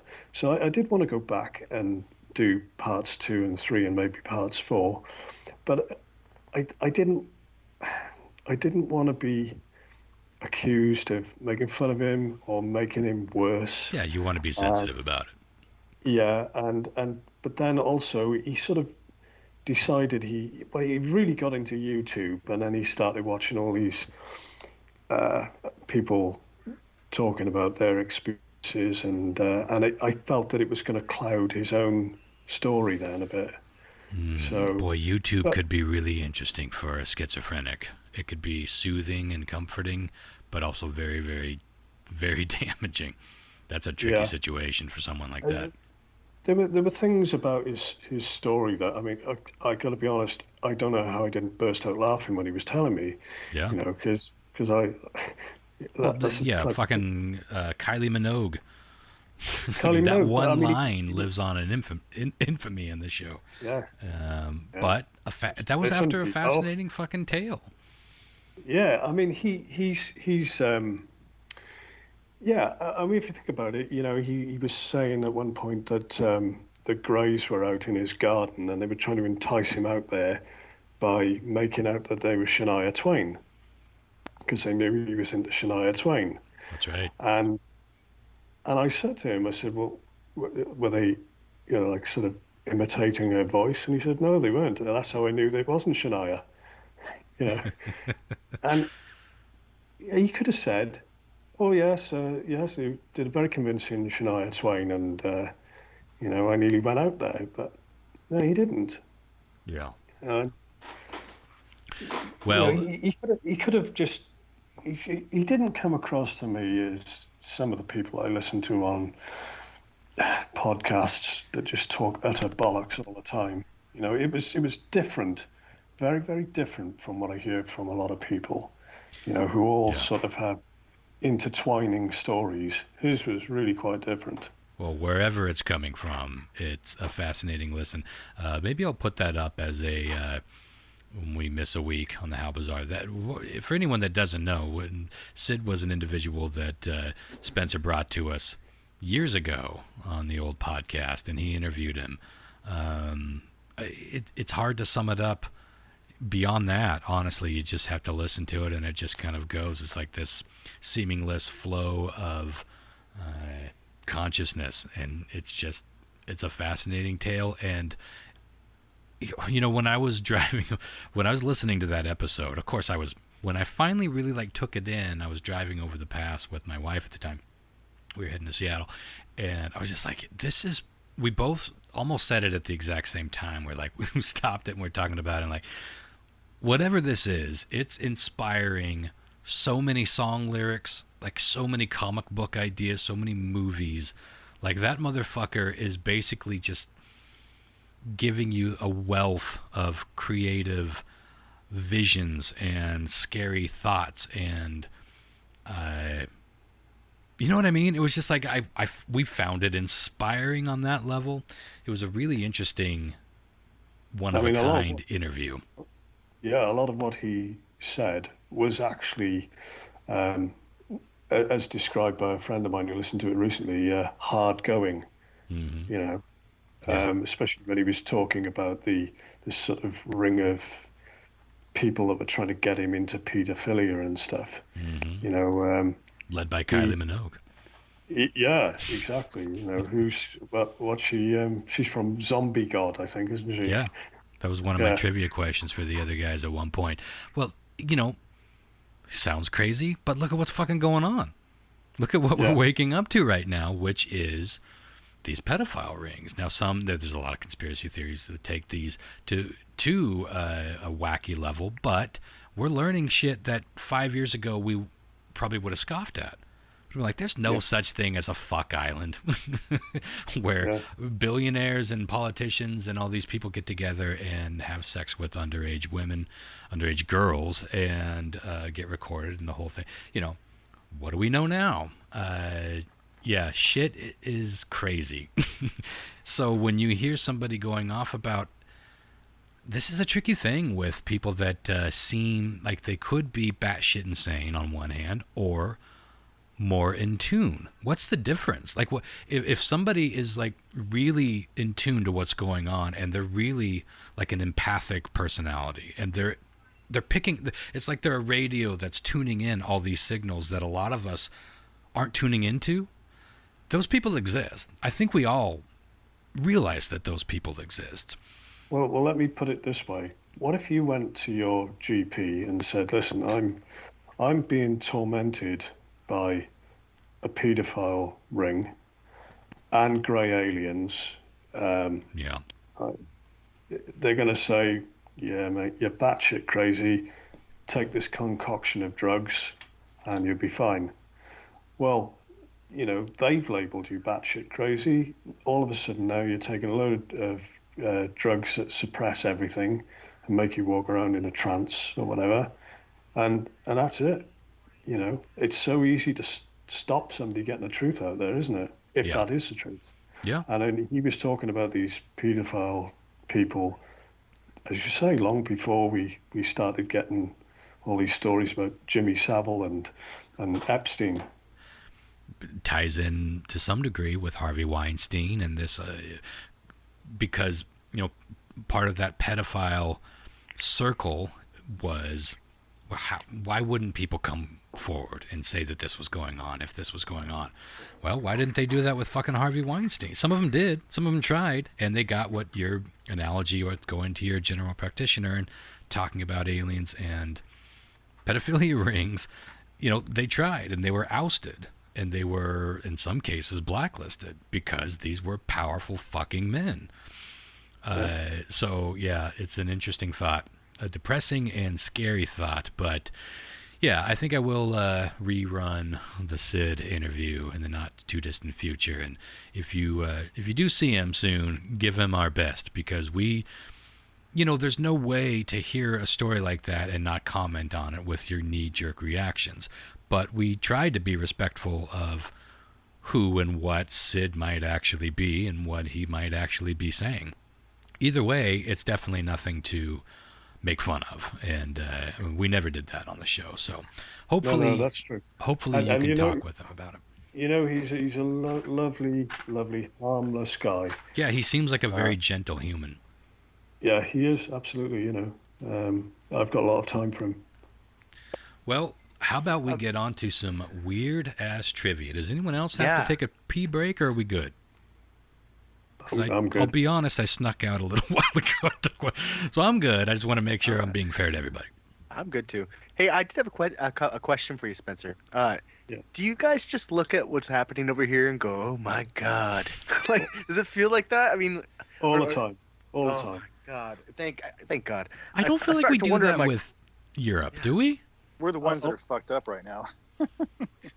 Yeah, but you know, it's crazy because you know, everybody talks about how wealthy America is as a nation and the land of opportunity, the American dream, and that kind of thing. And it seems like it's turning into the American nightmare. Yeah. You know, I lived there in the 70s. I was a child. Actually, it was the late 60s, early 70s, and it was the happiest time of my life. Right? And I went back there in 1999, and I was, Ron, I've told you the story anyway on the podcast about, you know, the shootout in the McDonald's while I was having a shitting episode. Yeah. And, you know, that just seemed to be... the story of America. Diarrhea in McDonald's while there's a shooting. The American story. But I just felt like this is a tragedy, an absolute tragedy in a country where everybody could be so happy and well off, you know. Well, you know, they call it the land of opportunity. I call it the land of potential. Unfortunately, we've been stuck in the potential part for a long time. And yeah, you're right. I feel like only Americans talk about how great America is, and only a very small fraction of Americans talk about how great America is in terms of being wealthy. You know, it comes up on the podcast all the time, and I say it all the fucking time with this capitalist dream. You know, just ask yourself and look around. How well is it working for you and the people that you care about? Like, really, how well? If you're a billionaire, it's great. Are you prospering, or are you just surviving? Because I don't feel like I don't feel like any dream should be just getting by. And I feel like that's what 90% of Americans are doing. We're just getting by. I lived check to check for all my life. And when I got sick, that devastated me completely. I was going to buy a house. Yeah. And all that money went straight into my surgery. And well, I wanted to talk about that briefly because, you know, my late mother had, she was on dialysis for 15 years. So I know just how hard that is for you. Yeah. But of course, we've got National Health Service here, and our government it seems to be hell-bent on selling it off, privatising it, because it's the last thing that they haven't privatised. But when it comes to health insurance, you know, you've only got to look at, for example, pet insurance to see the comparisons. Well, if your pet has had more than a couple of ailments, the next thing you know, nobody will insure that pet, and it's worrying me that that's going to become the new norm for people. Yeah, America's the same way. They go. It's really bad. From my old, I still have insurance through my old employer. They're nice enough to let me carry it on Cobra, which they have no, they can't tell me no. But it's a Cobra policy, and it's what is it? I think it's $460 a month. Yeah, Cobra is bullshit, by the way. Yeah. Well, it's the only insurance I got. So I know, I have that's the thing. That's what I'm saying. It's fucking bullshit, though. It's like what they cover is it's like nothing. Right, and then I have Medicare, which is $300 a month. The Cobra. Those are your premiums. Those are my premiums. So it's about $800 a month. I have to pay out of pocket for brand new just truck payment. Yeah, and so like I only make a quarter of what I made, on Social Security. So it's just like it's really tough. And the thing is when you're sick, nobody wants to insure you. It's really hard to get. Isn't that neat? Isn't that fun? Isn't that great in the land of the opportunity? When you're sick, no, you're on your own. Over here. They do treat. Lyle said the word leper earlier. I think it was Lyle, and that's a really good word because that's what the sick in this country are truly treated like, fucking lepers to society. In this country we have a system called pay as you earn. Okay, so unless you're self-employed, your tax deductions and your NHS contribution or national health contribution comes out of your wage before you get it. Okay, so you get used to that, and it's not a lot of the NHS contribution is not a lot of money, but it doesn't matter if you have to go into hospital for a broken toe or cancer therapy, you will get free treatment. Now isn't that worth fighting for? Yeah. And I can't understand why America, for example, the people of America don't just fucking insist on that. Yeah. Absolutely. We have. I don't know if you guys have seen me posting recently on Facebook and all forms of social media that I'm on.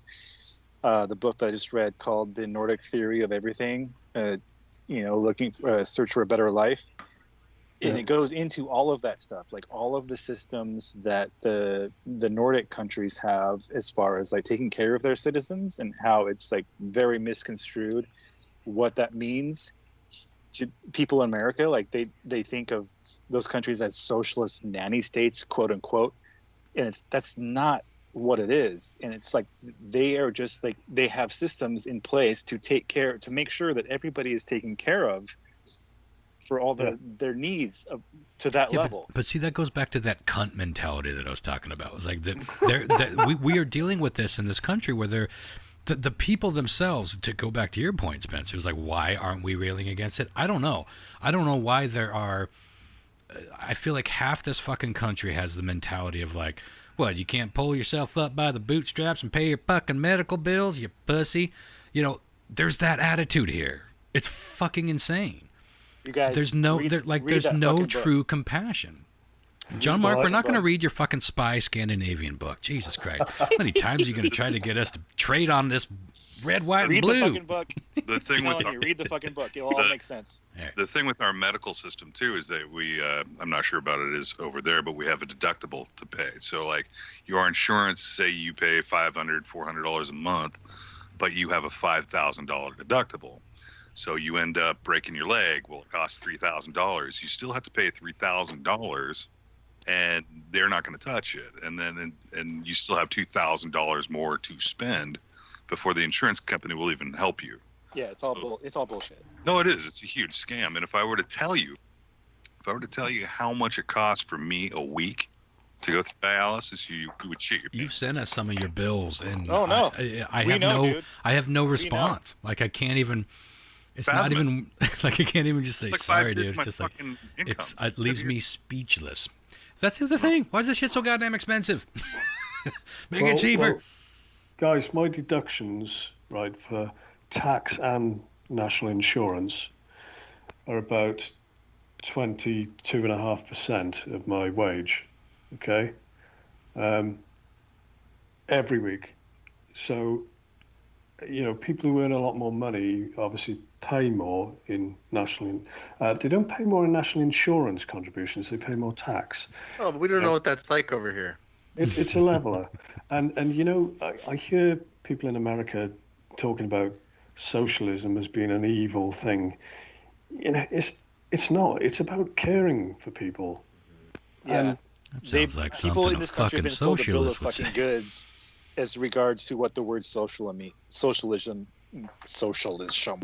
it goes Birthday, back. baby. Slur away. Let me get this straight. We got a socialist and a fucking spy up in here.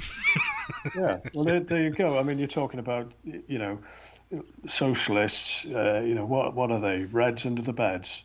I mean, it's crazy. It is crazy. It's going like that in this country. I have many friends who are working class guys who think socialism is Marxism, is communism, and they've just been brainwashed into believing that. Yeah, I've got Americans a friend of mine. we've all been brainwashed. I've got a friend of mine who has private health insurance, right? And he I don't know what happened to him, but he seems to have a lot of operations on his asshole, right? Anyway. Yeah. Yeah, same thing. Anyway, he basically said to me last Christmas that he'd gone as far as he could with his private health care, and now he was waiting for the National Health Service to sort him out. And I said, well, what did you spend all that money on private health care for? And, they basically said, no, we can't help you anymore. Whereas if you'd just gone to the National Health Service, all you would have spent is a fraction of your wage each week, which he's paying anyway.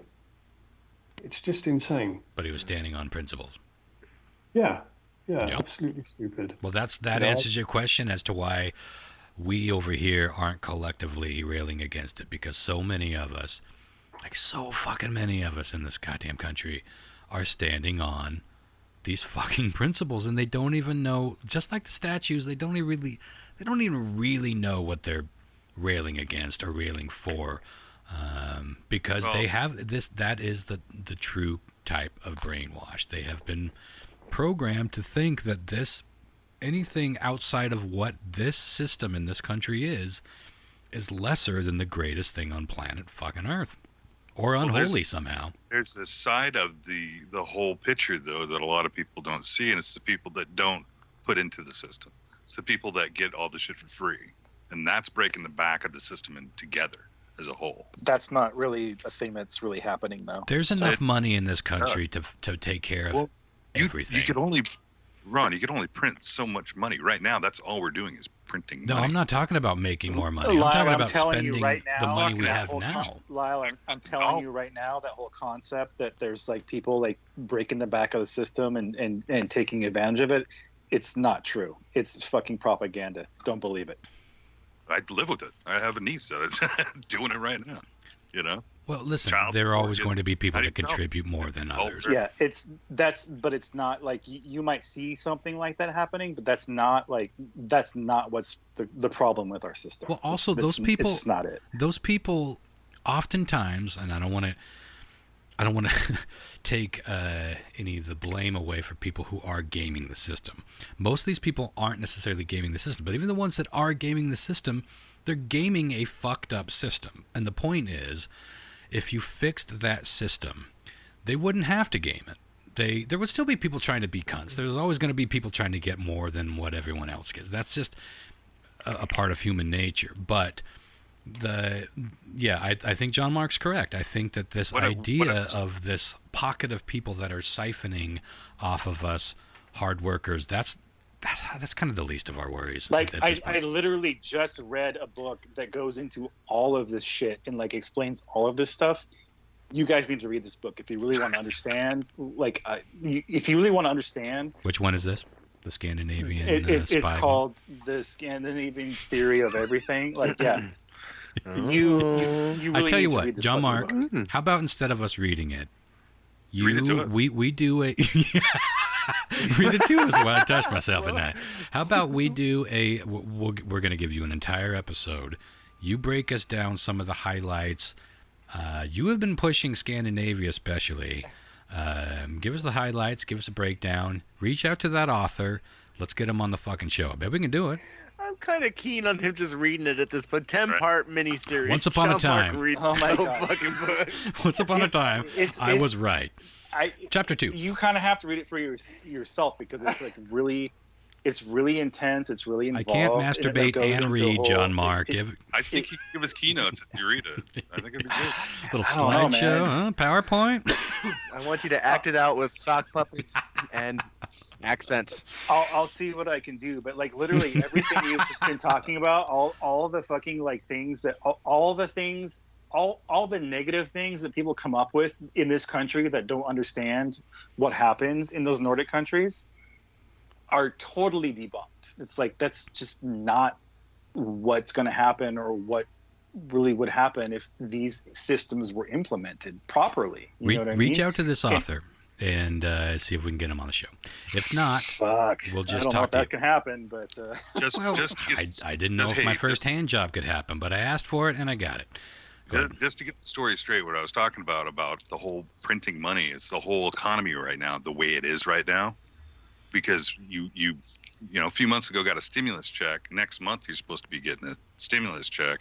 You know, all this money doesn't come out of nowhere. It's just getting printed for free. You know, and that's all going to have an impact on the dollar. You know, we're not. Lyle. I don't think we're asking for more money to be printed. We're asking to destroy the system that exists and find a better one that works. We're asking for systems to be retooled and taxes and stuff to be rethought, all that stuff. It's not 100%. printing money. It's like I'm telling you, that's what's changing the system. That's what's happening right now. Yeah, that's what's happening because the old guard clings to the old guard shit, and they will die. Their last breath will be spent clinging to the old guard shit. Sure. And we need more people that don't care about the old guard. And I think we're seeing some major shifts that point toward a whole bunch of disenfranchised people that were promised this American dream that aren't fucking living it. And you know what's beautiful about now? Hang on. What's beautiful about right fucking now is that everyone is filming their own story and everyone is filming what's happening in their own neighborhood. You don't have to listen to Fox News. You don't have to listen to CNN. You don't have to listen to Sky or any fucking news outlet. You can just watch what somebody is live streaming on Facebook right fucking now, or Twitch, or whatever the fuck. And that is what's really going to cause the next revolution, is people are finally having a voice, because you can't have that voice in those other forums. They won't let you. You don't have to play their reindeer games anymore, because people are disenfranchised with those reindeer games, so they're looking for other outlets of truth. Going back to the whole circle of this conversation, which is seeking the truth.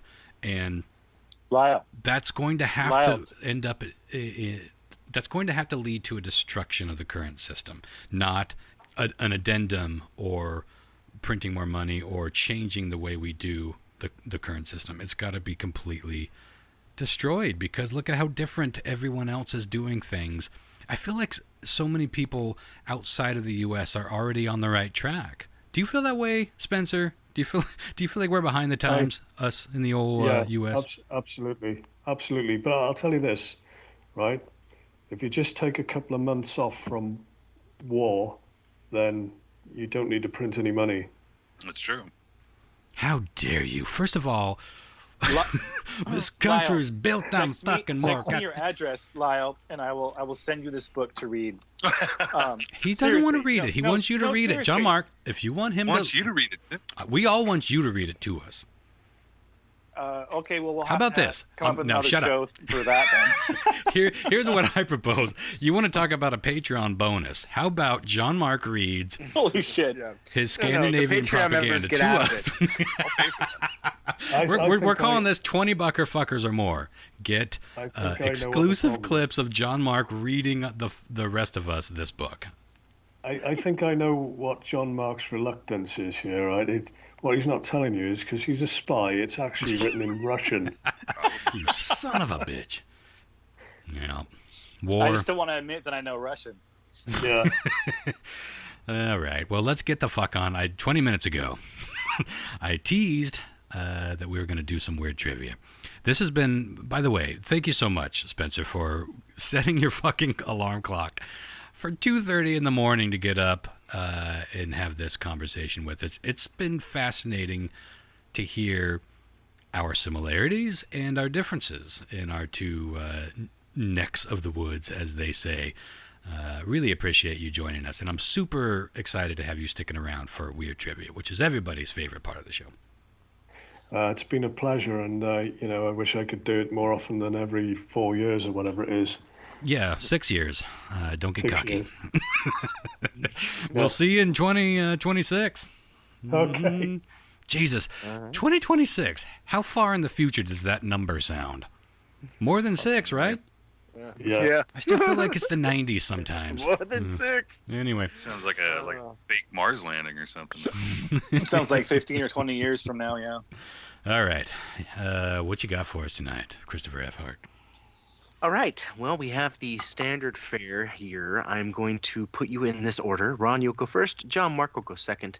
Lau will go third. And Spencer, you'll go last. So you have the benefit of hearing the other gentleman answer before you. Without further ado, y'all ready for this?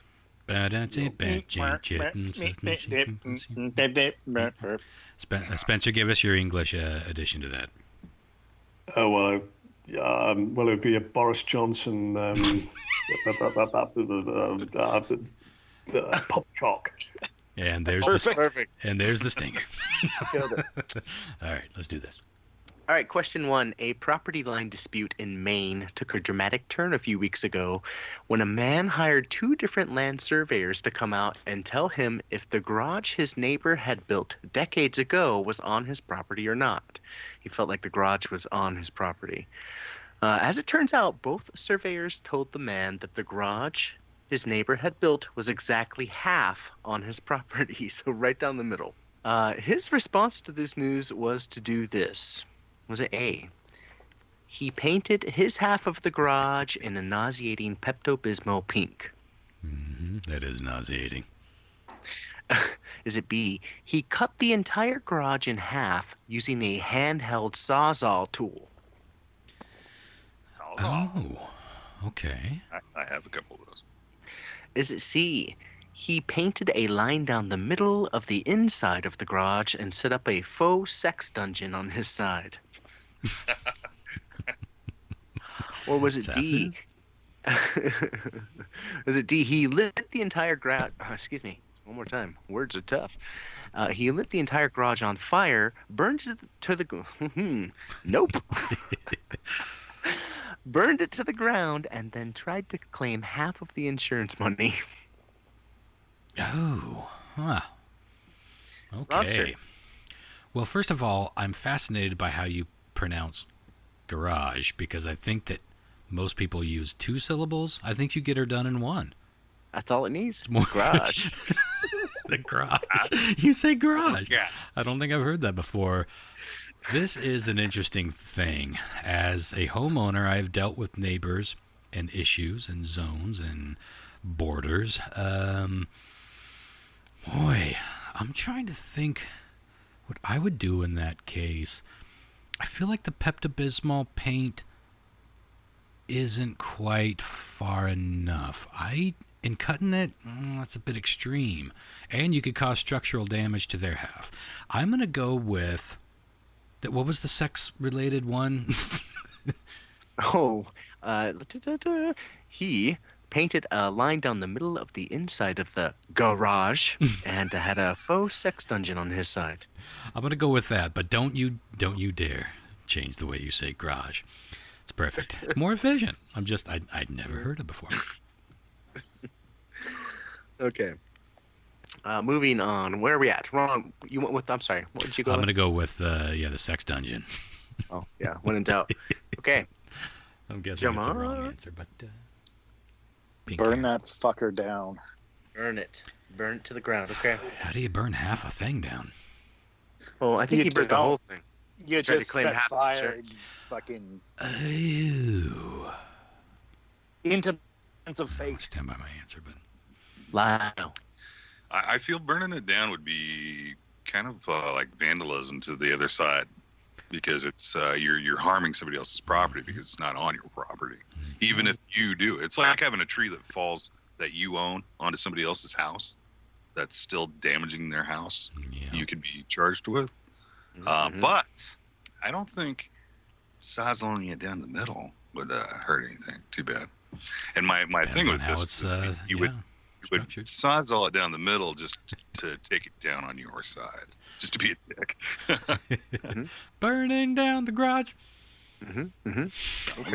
All right. Spencer. Yeah. Jump Mark, you skipped Jump Mark. Oh, I'm sorry. Did I? John Mark. It's two. You went with burning it down. Yep. Yeah. burn it Oh, down. I'm sorry. Yeah. Burning down the garage. I had an uncle who was from Maine, and my memories of him were that he set fire to a lot of things. So Don't all uncles from Maine. I honestly think that this guy probably thought, well, I don't want this on my property anyway. If I burn it down, he can't rebuild it on my half, Oh. and I stand to make a few dollars in the process. So yeah, I think he burnt it down. Oy. That's Well, good. the surprise about tonight's weird trivia, Spencer, is all of my stories about your family members. So here we go. Well, that's a leg up we didn't think of. Right. All right. This one should be good. Question 2. Last week, a video surfaced of another Karen having a public meltdown about masks here in the U.S. This time, the woman dubbed Panera Patty has a conniption fit when a Panera employee refuses her service because she won't put a mask on. The entire incident is, of course, captured on camera, and she ends her tirade by doing this. She says, Patty. Panera Patty? She's, she screams, if y'all can smell my fart through my pants, then that mask ain't protecting you from shit. Oh, it's a popular meme. B, she rips a mask off another customer, crams it down the back of her pants, motions several times like she's wiping her ass, and then pulls the mask out and tries to hand it back to the customer. No, I would not wear that again. Again. Wait, is she hot? Is it C? C. She spends approximately 7 minutes comparing wearing a mask to wearing blackface. 7? Or is it D? Okay. It's a very lengthy clip. Or is it D? She grabs a sandwich off a serving tray and holds it over her face while asking in a mocking tone if she's in compliance now. Sandwich mask. Okay, I got my answer, but real quick, Spencer, is the Karen thing a thing over your way, or do you have your own version? No, everybody's using the Karen thing now. That's universal. Interesting. It is. It's I come. feel like- It's come from you I don't guys. feel like but yeah. Karen's a global name, but maybe I'm wrong. I'm going to go with that last one. Okay, you're going with the sandwich mask. It's a strong choice for sure. Yeah. But, God. Wait a minute. Can I change it? I can change it because no one else has answered. I'm going to go with the brown herring on this one. I'm going to say that she ripped off that... People are going nuts right now over masks. I'm going to say she ripped off that mask, wiped her fucking ass with it, and handed it back. Okay. It's a strong answer too. And I mean, I'm they're gonna both good choices. Yeah, Mark. Well, I would say I would go with the brown herring, but there's 2 brown herrings. So Oh, you're right. I'm going to go with the fart Lesser brown. herring. The lesser brown herring. The next Bloody Oranges album. lesser. That should be just all the songs from the podcast. It's like an album you put out. The lesser brown herring. You could write a fucking album on these fucking mask memes. The fart one is a very, very common one, making no sense at all. And by the way, don't we all know the difference between a raw butthole fart and a filtered, if you will, through the undies or trousers fart? They're different smells. All tastes the same, man. Am I wrong? I feel like... okay, moving on. Okay, Lyle, I need your way. There's one thing that irritates me about these questions. Is sometimes Oh, good. we get a whiff, and I hate that. That bugs me. It bothers me. You I can get a don't whiff. sleep at night. You can actually smell it. That's because he paints a get picture. like a 4 question, and then the right answer just never gets picked. Yeah. So in spite of that, I'm gonna go with the blackface. Okay, yeah. I mean, I'm glad you justified it. We're gonna get it all. That would be a very interesting Karen move. Yeah. Okay, Spencer. Yeah, I sort of think that some of these may not make the news as much as snatching somebody else's mask and wiping up the crack of your ass and then handing it back. So that's the one I'm going for. And I feel a little bit like I've been suckered into the poop answer, but good. We've had a proper one. effect on Wells then. Absolutely. We are rubbing off, so to speak. We may not be big in England, but we are influential poop-wise in Wales. Absolutely. Yeah, kindred spirit, I'd say. Yes. All right. This is always one of my favorite types of questions because I always can't wait to hear John Mark's response. This is a story about something that happened in a sex shop. Ready for this? Okay. It's because we all know at one point in John Mark's way past, he worked in a sex shop. And he hated every minute of it. He did not like it, but I always find it so fucking fascinating. The stories he can tell us from that period are unbelievable. And probably something he'd like to forget. Sorry. Write that book and read it to us, John Happy birthday, John Mark, is what I'm trying to say. Thanks, buddy. A fitting tribute, and the tribute's fitting response. I'm not laughing. This is not funny to the Louster. All right, what do we got? Last week in the city of Sin, Las Vegas, a masked man strolled into a prolific sex shop, grabbed 40 pounds worth of this, and ran out the door. What did he get away with? Was it A, type of heavy-duty industrial strength nipple ring? Well, that might have some street value. 40 pounds worth. All metals do. Oh, okay. Yeah, okay. Was it B, roughly 70 bottles of vegan anal lube? Vegan anal lube. Okay. That's fair to have vegan sex stuff. I mean, if you're going to be licking and eating. Was it C, a giant life-size cardboard cutout of Donald Trump that had been adorned with various sex toys and piercings? Okay. Or was it D, not to be confused with the previous answer, a 3-foot-tall, 40-pound dildo? Tough. Remind me A. Type of heavy-duty industrial strength nipple ring collection. God, that's got street value, so I'm going to go with that. Okay, John Mark. Well, now you see why. Going with what I know, I'm gonna go with the dildo. That you are. There's a get that fucking drop. Wow. That's a new stinger. Okay. Lyle? John Mark's got a point. I mean, I've been down. There's a Spencer probably doesn't know, but there's like a porn shop literally like 100 yards from me, like right out my front door. If I knocked, I could probably knock on the back door. But can you get there in the dark with your eyes closed? I know the secret passcode. You can knock on the back door with his crippler while he's laying in bed. I've been in there with girls I've been dating and whatnot, and I've seen some weird shit like fists, like literally like from the elbow up. Yeah. As a dildo, and it's about 3 foot tall. But I couldn't imagine it being 40 pounds. But I'm thinking that like a cutout of shit. I don't know about that either because it's like cardboard holding up 40 pounds worth of shit. 40 pounds is a lot. I might have to change my answer. I'm gonna go with John Mark and go with the dildo. I think. Oh, we'll just make it double-sided. You guys can go to town. Mm-hmm. Ass to ass. What's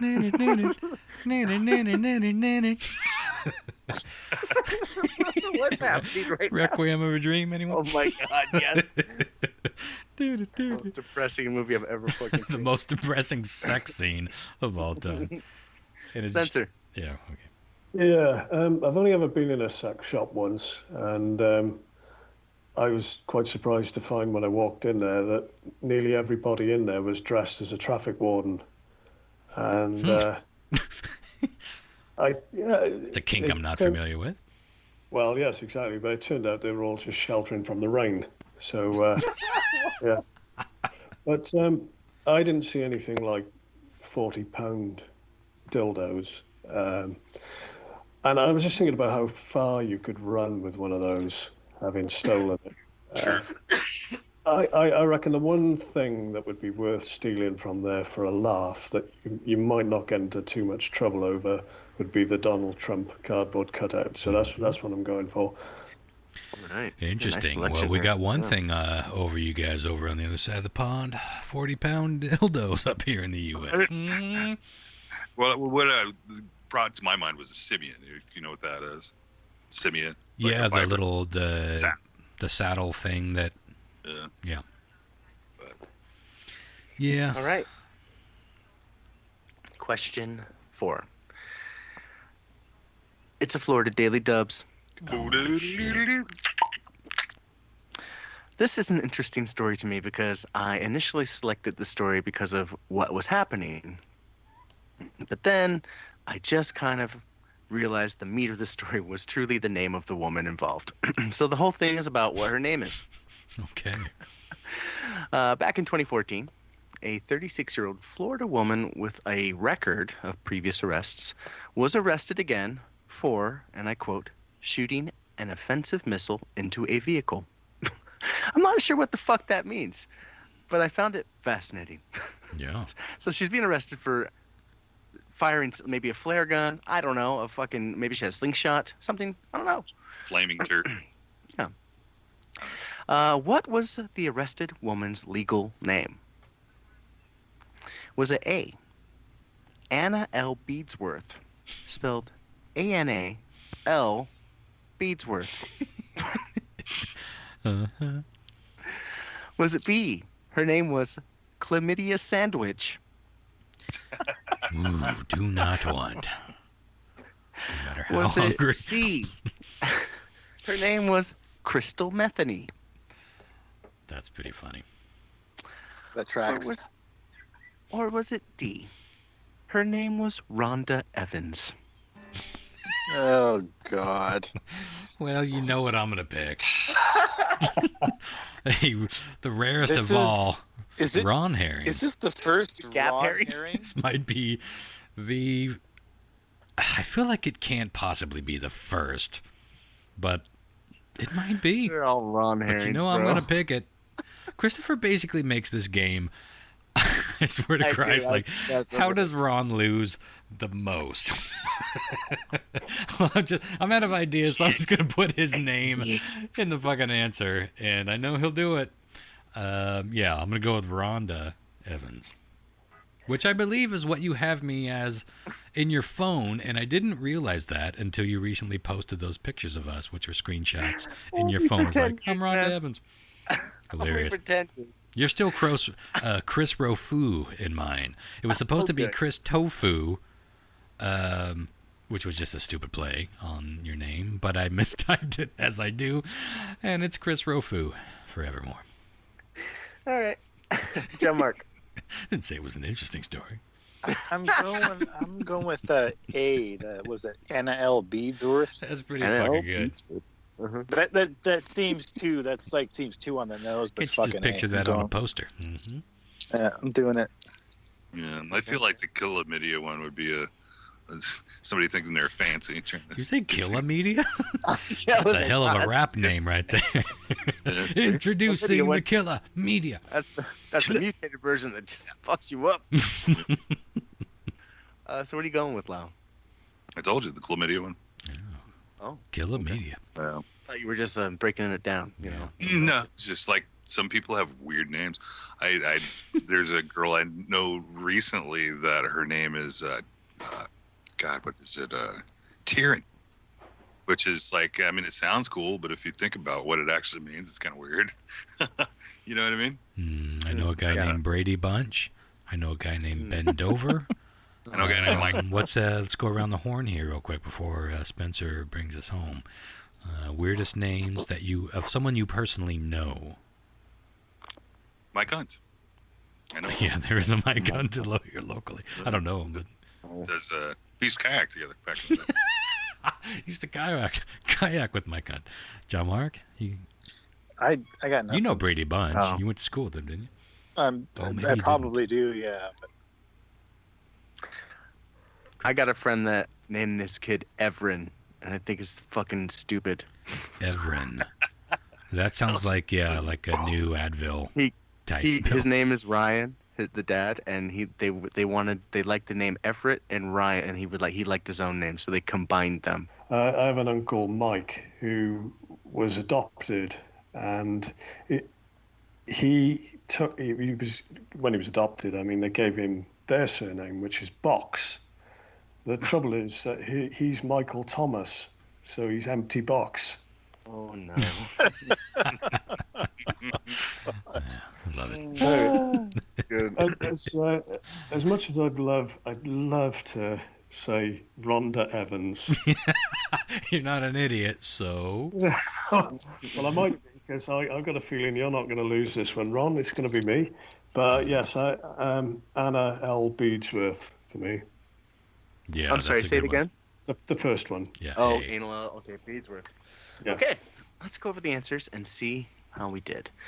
And I do have a photo to share. Unfortunately, it'll just go to the Facebook chat, so you won't be able to see this, Spencer. I apologize, but they'll describe it to you here.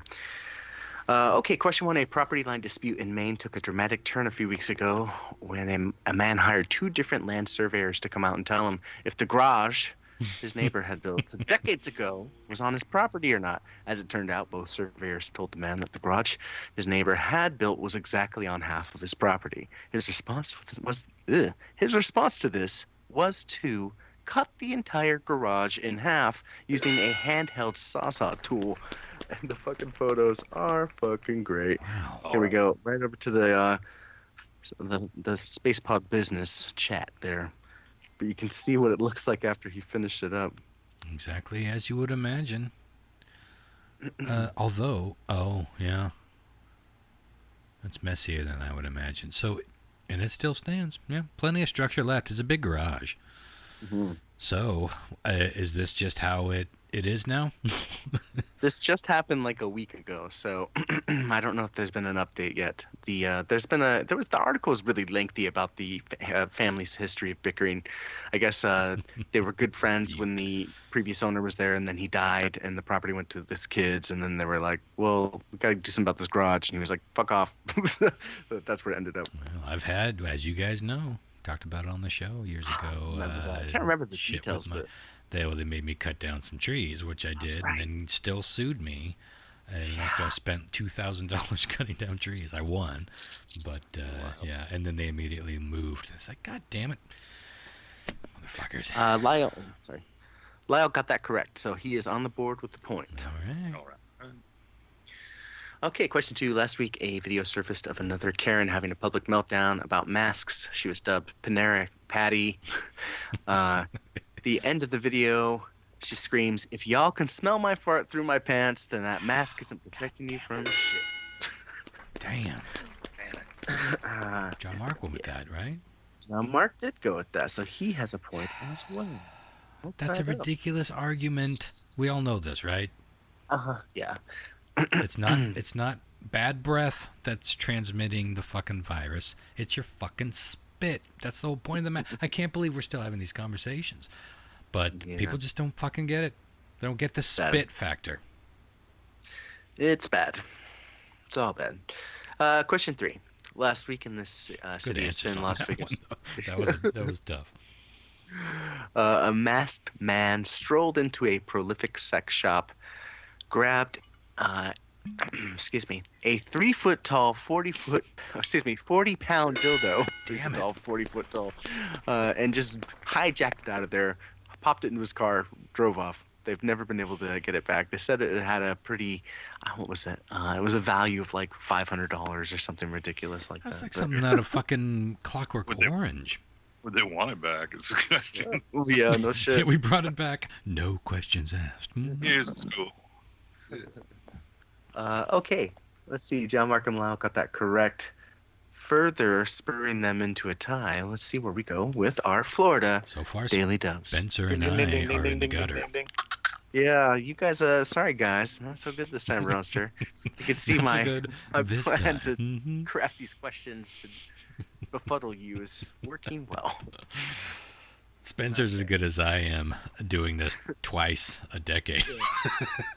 I'm just so disappointed in you Americans, honestly. Oh my God! Aren't we? Yes.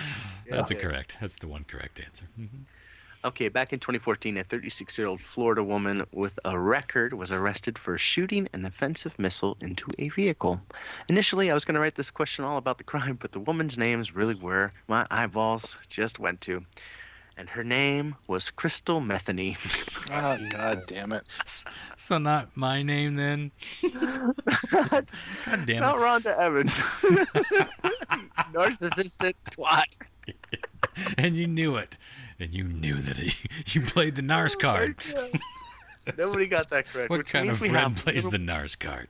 We have a little bit of a tie here. I've got a innocent tiebreaker for Lyle and John Mark. Please open up a private message to me. Well, you should do a tiebreaker for Thorny and I to see who loses most after this tiebreaker. I will. Okay. Well, no, I don't. We're not in the chat, so I wouldn't be able to get. I guess I can get yours first and then his if you want. Just No, I have just them. Anyways, John Mark and Lyle. Elvis, the king of rock and roll, had 18 number one hits in his career, but how many Grammys did he win? Interesting question. I'm a pretty big Elvis fan, and I have no idea. Well, let me tell you a little story. All sounds lovely. John Mark says 2. Lyle says 5. He had 3. Only 3. Wow. So That's John right Mark down the middle. closest there. Happy Oh, well. birthday, John That's like Mark. another tiebreaker right there. Yeah, that's Pretty their, much. I'll give it No, to they're wait. the same. No, I was closer. You were. Oh, I was yeah, closer yeah. by 1. You said All two. right. Shit. I won. Happy Woo! birthday, man. Happy birthday. Happy birthday to me. Should we attempt to do our usual thing? Yes. I don't think it'll work over Skype as much, but No. now, Spencer, you may remember our official birthday song is Oh, man. to everyone just picks a random song and sings it at the same time. Now, I think this Okay. might work better if everyone backs off the mic a bit. I think what happens is Skype tries to fight over the loudest input. So if we all back off the mic a bit, maybe it'll work. So I'm going to sing Happy Birthday. Everyone else pick whatever song you want, and we all end when Happy Birthday is over. Ready? Get your stupid song ready. And Happy birthday to you. Nipple party, nipple party, happy Streets. My name. You. nipple party, nipple party, happy Dear John Mark. nipple party, You know, I don't know what it sounds like on your guys' end, but to me it sounds exactly like when you're driving out and listening to AM radio and the signal's kind of coming in and out between two stations. That was That glorious. might even be more disorienting than doing it in Thanks, person. fellas. Well, happy 49th. 1 year Oh, shy sorry. of fucking 50. Holy snikes. Yep. Well, Spencer, thank you crazy. so much once again for setting your alarm clock for 2:30 and staying up until, what are we at, 5:30 your time now? Yep, it's 5:30. Yeah. Oh, And we appreciate it. And let's not wait another 6 years before we do this again. No, that'd be insane. Ron, I'm glad I didn't let you down on the news quiz there. You know, it would have been nice to get 1 point over you, but we're basically just in the same gutter. We're officially News Quiz Blood Brothers now, I think. Indeed. Yeah, across the pond. By the way, do you guys say across the pond? I keep asking this. Now, how is it like over there? Is across the pond just an American phrase, or do you guys say that back at us? It is. It is. Pardon me, coughing again. I think I don't think we generally say that at all. I think we just say over there. You don't want to go over that. That tracks. Mm-hmm. See, Does track. I'll go down that road. The thing about Wales is, and it's brushed off on me big time, is that Welsh people are incredibly vague about everything. They're totally non-committal. So That's my lineage. Mm-hmm. I relate. if somebody says, "Can you come here?" we reply with things like, "I'll be there in a minute," and that minute could be days. Sure. So I like it. All right. Well, you thanks must so come much. over sometime. You must come over sometime. Oh my God, we dream of going over there as a collective group and meeting you and meeting. We do have a lot of listeners over there, as you commoners say it. And we would love nothing more than to come over and spend some time there. We will do that. I promise you, we will do that in 2021. We have to, right? After all of this bullshit, we have got to. We are dying to get out of our house, let alone our fucking countries. Let's go. Yes, Let's get on a fucking plane and just do this shit. Well, radarstationart@gmail.com if you have any emails, show suggestions, feedback, whatever. And if you want to support the show, let's see, paypal.me/thecommentmag or patreon.com/talesfromthespacepod if you want to contribute ongoing. Thanks again to our guest Spencer, and tune in next week. We will most definitely be talking about 9/11. Talk about controversial and timely. 9/11. All right, have a good week, y'all. Night, guys. Good night. Bye. Bye.